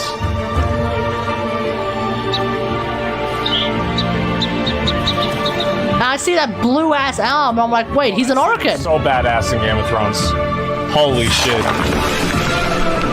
Yeah, I had an all-nighter that entire time. I did not make the connection that this was Soulframe. Yeah, I truly was on 1% brain power the entire time.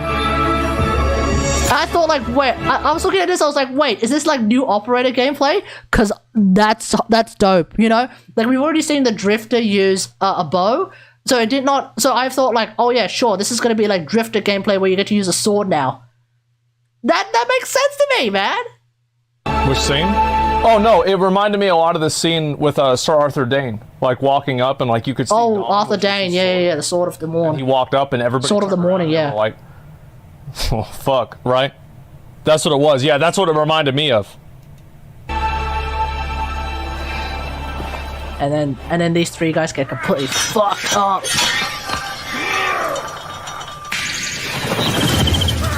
Okay.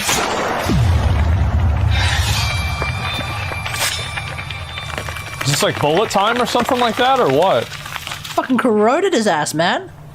Why, you just turned him into a rock? Fucking petrified his ass, man. You know, like alter time or something like So that? I was like, wait, so is he Atlas now? Like, is this Atlas backstory? What's happening? Like that movie?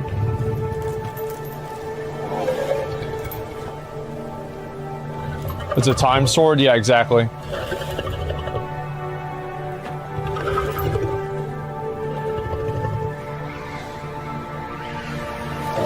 That was weird, yeah. I like the idea of it, though. Like, I feel like the idea of it was like you, like, move time forward 1,000 years inside of that circle or something like that, and it turned all of them to stone. Because they were stuck there for 1,000 years. Like, theoretically, that sounds really cool. It's a decent concept. It might not really be good implementation of the idea, but it's a cool concept.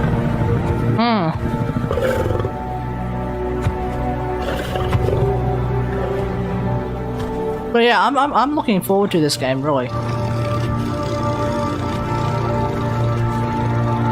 It's gonna be, if it's free, you know, I'm assuming it's free, because Warframe is free. So if it's free, like Warframe, I'm willing to give it a go at least, see how it is. Won't you? We'll probably get a bow. We'll see how quickly I can get a bow in Soulframe. If I can get a bow really early in Soulframe, I'm not gonna watch all of this thing. If I can get a bow really early in Soulframe, then I'll probably start playing the game a lot more. You know? It's that simple. You get me a bow quick, I'm in. I'm in.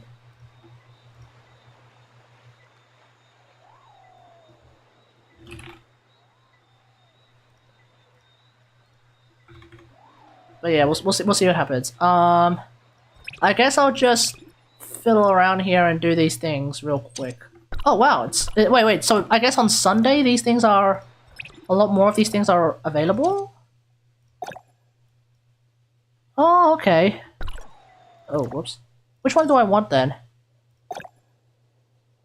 Oh, I do want to get this one, I think. What do you have? 3-piece set, deal higher damage at lower egg. Oh no. That's not really what I want. Yeah, this one is one that I want. Increased damage dealt by 9% up to for each enemy up to 3 stacks.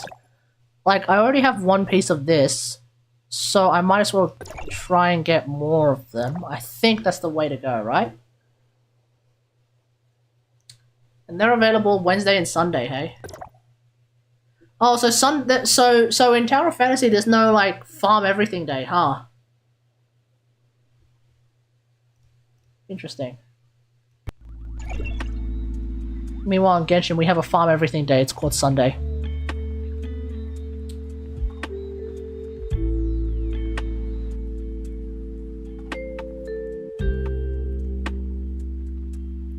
What should I call my Sumeru stream, chat? Should I call it Lisa Goes to Sumeru? Maybe I'll just call that. Lisa Goes to Sumeru. Let's friggin' go. Or maybe I'll just call it Sumeru Update. Let's go. Have I done this one before?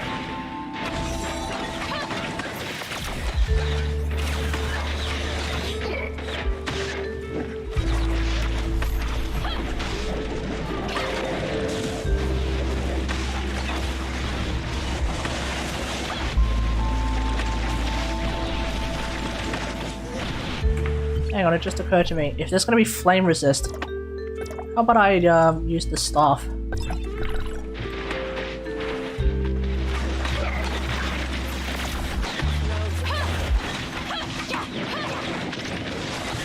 Hang on, aren't there only like 2 shield breaker weapons at the moment?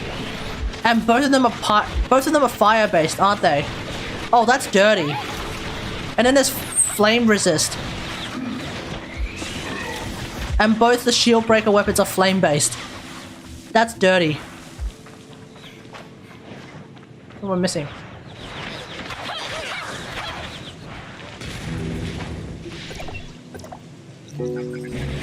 Okay, what did I get?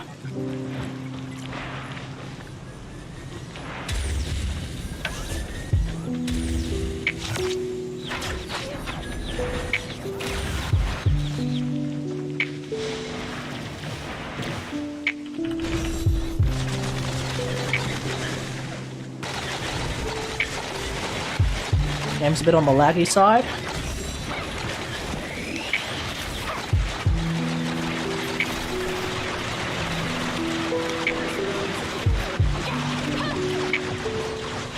Heal up, everyone.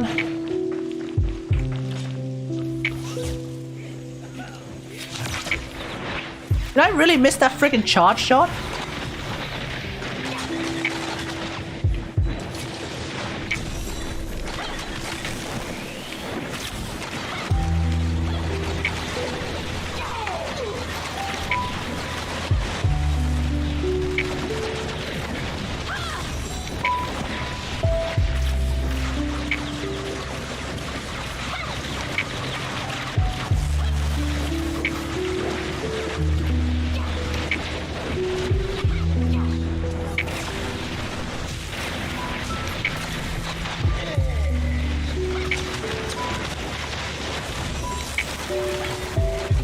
What's up?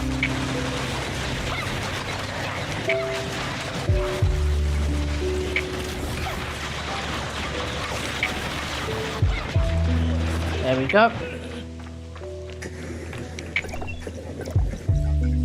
I tried to fight this guy, Apophis, I think it's called. And like, it was like me and a bunch of randoms in the public, just trying to fight this one boss, and we got completely screwed. We just couldn't stop dying.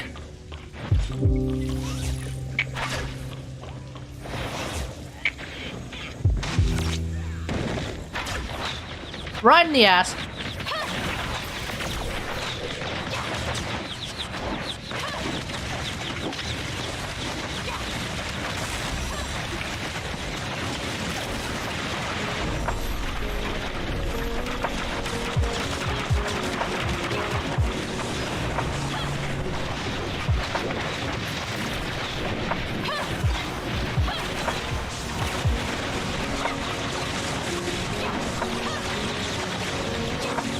Break those shields, break those shields.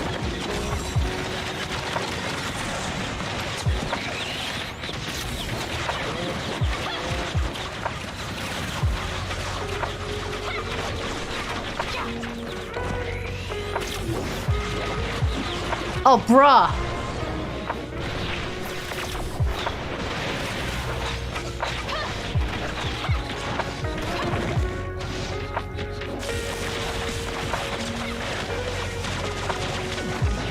Dead. Oh, now it's biker, but it's biker guy. Oh, this guy's annoying to fight. 'Cause he just keeps moving, eh?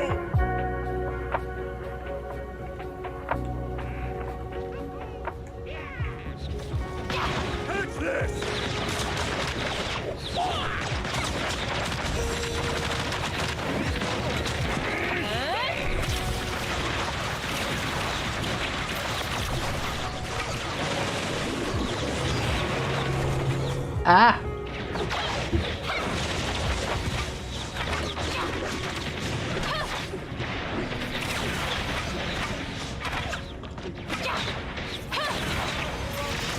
Oh yeah.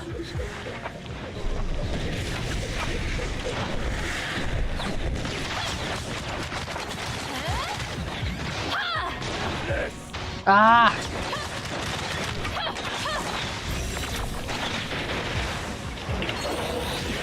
Get that heal out.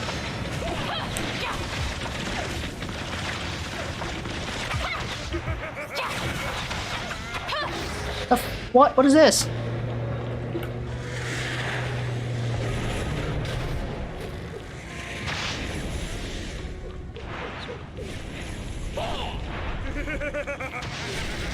What's this about, a super bomb?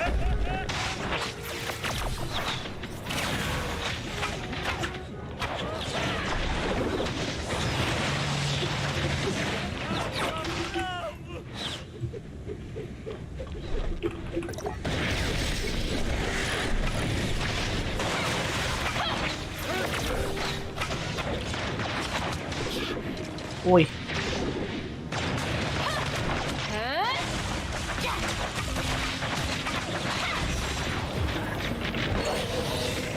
Let's get a heal.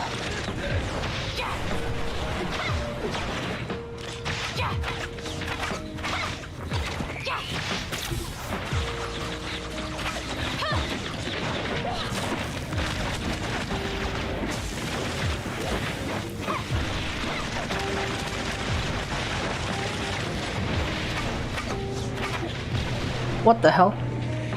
So how am I supposed to...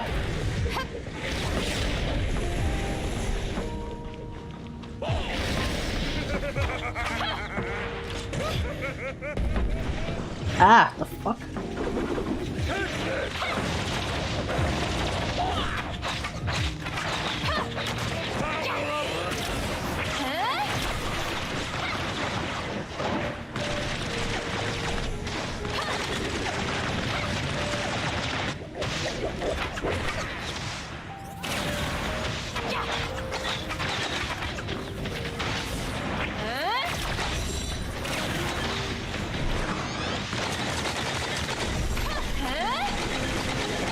Oh, nice.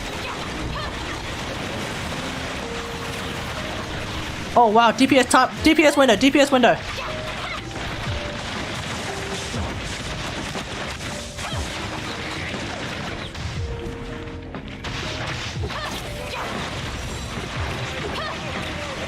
Oh shit.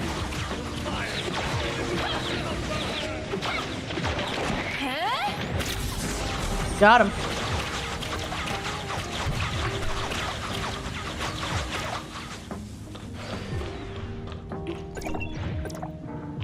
Nope.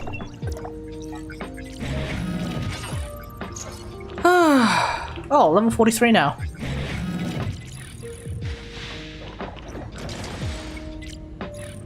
So what, did I not get a single 4-star relic?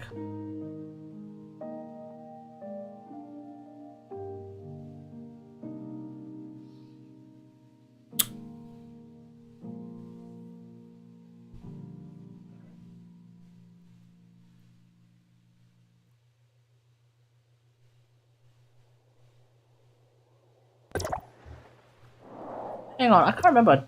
What do I get for doing my dailies? Oh. Wait, what's over there?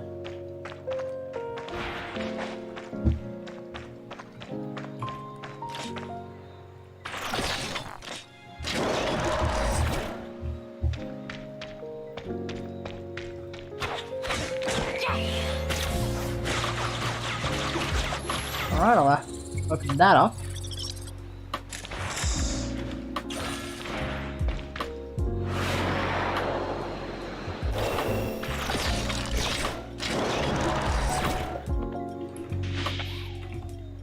Yeah, having a grappling hook is pretty useful, eh?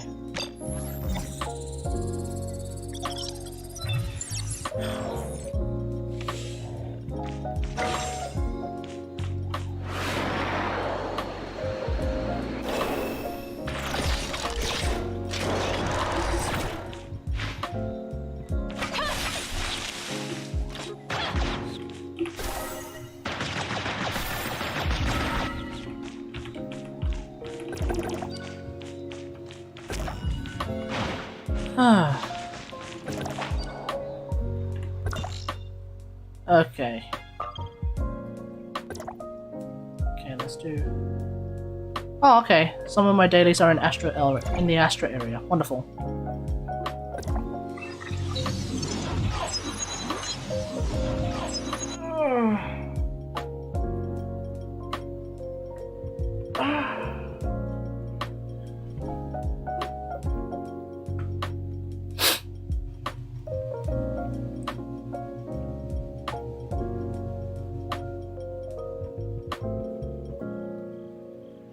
This chick throws a glaive, right? Because her weapon is basically throws that, it comes back, throws back, it comes back, right? Is that what her weapon is? Is she effectively a melee character at that point, or I don't even know. They don't give us a trial mode, so we can't just try out the characters.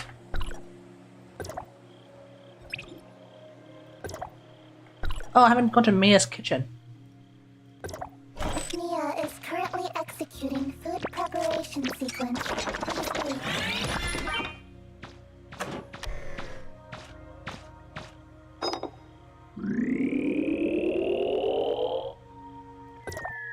Mia is currently executing food preparation sequence.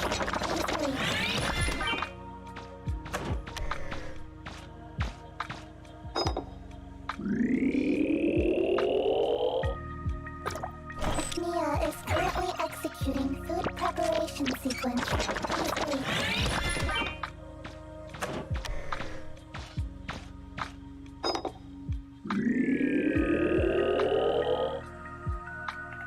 Nice.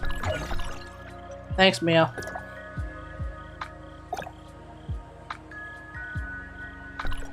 I don't know why this game keeps trying to... Well, I know why this game keeps trying to bring me to the friggin' pack.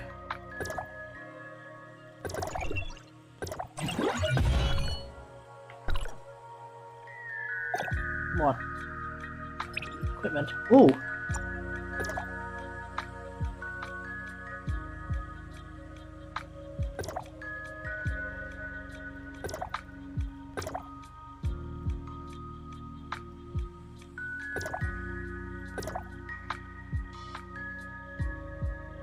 Okay.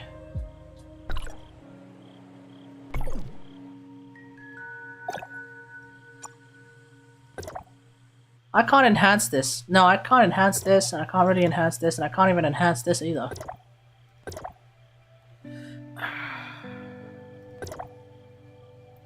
Bygone Phantasm.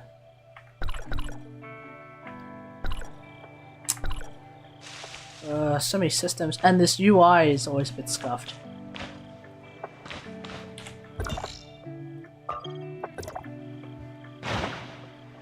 Eliminate needle bees. Oh. That's today's daily, huh?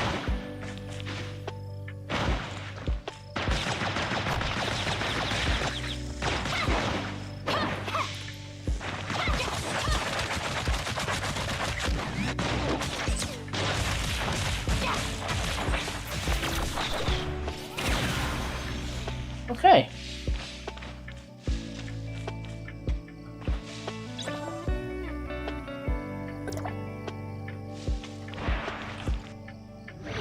T-pose.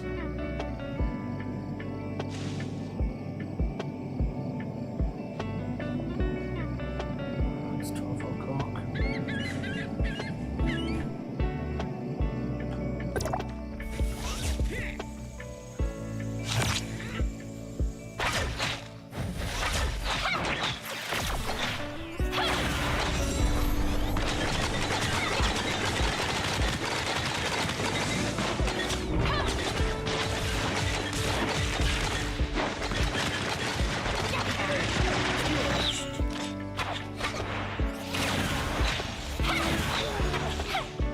Okay. Because I'm not playing with other people, I probably should bring along my shield.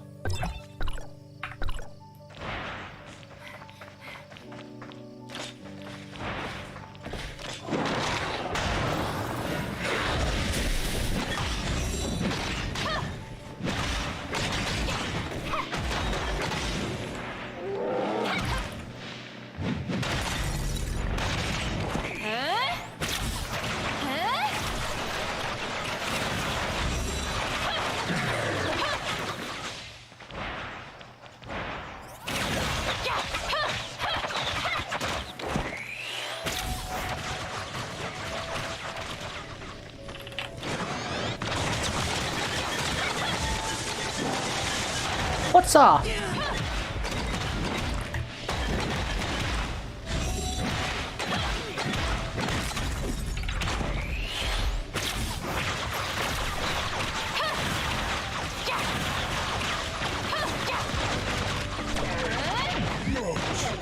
Nice. And we got a wish out of that too. What am I up to with that? Oh, I've got 9 of these, so we're very close to a 10 pull. One more, somehow. Don't know how I'm gonna get one more, but I just need one more.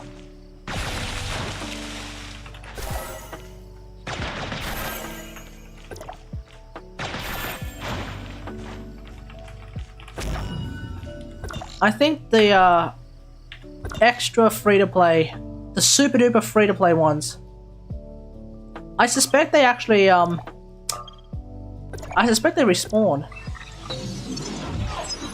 I might be right, I don't know. Do they actually respawn every day? 'Cause that's nice.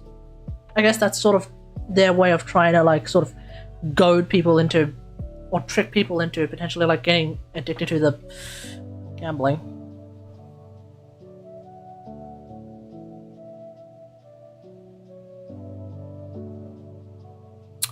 Alright, I'll just probably complete these days, then I might call it a night.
Okay. If they're going to leave me alone, then they'll leave me alone. Let's have a look.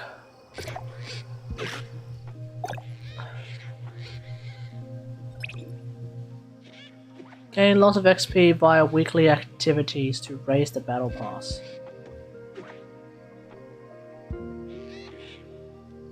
Via weekly activities. And what exactly are my weekly activities?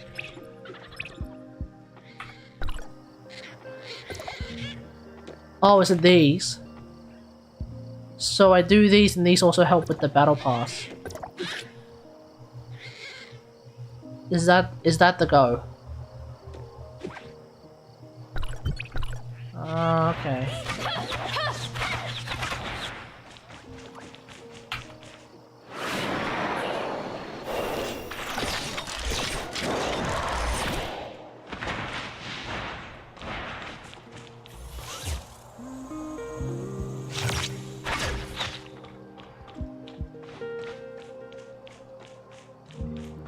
Okay, so I need to defeat armored ravagers.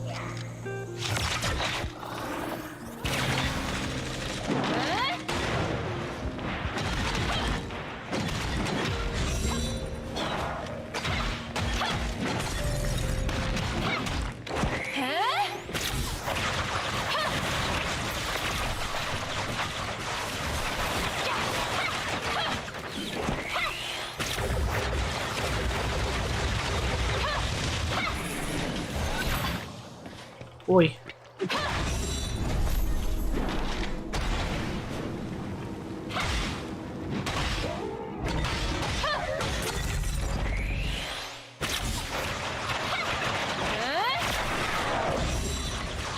Defeat armored ravagers. That's not one.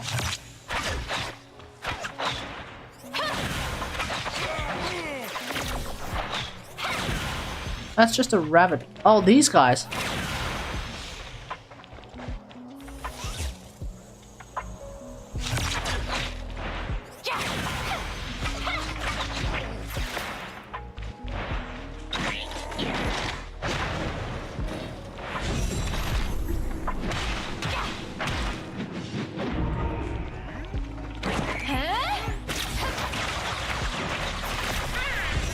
That's two.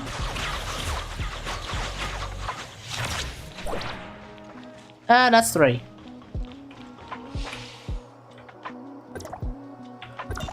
Last one. Where am I going? All the way over there. Okay.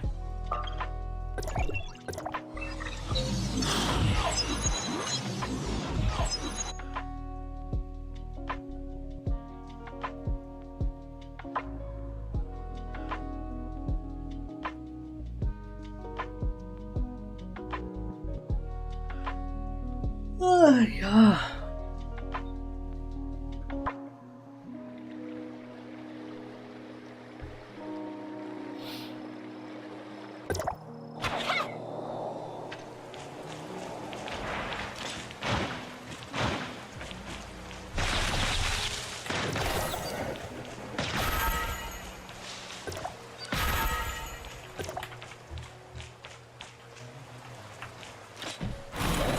Ah, crap.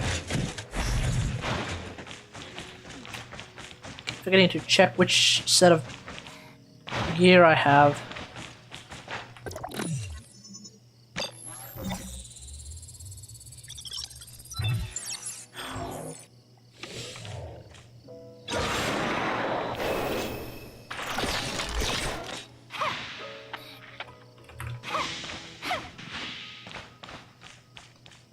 Not gonna lie, that actually looks a little bit like Ayaka's special ability, but whatever.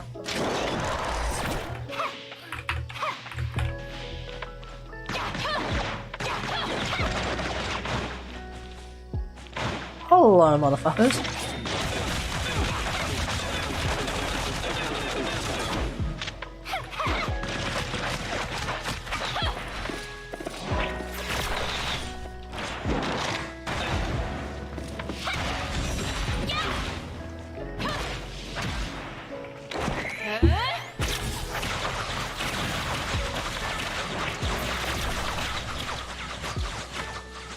Okay, let's just call it a night. Thanks for watching, everyone. Hope you guys enjoyed this stream. If you did, don't forget to follow and feel free to sub.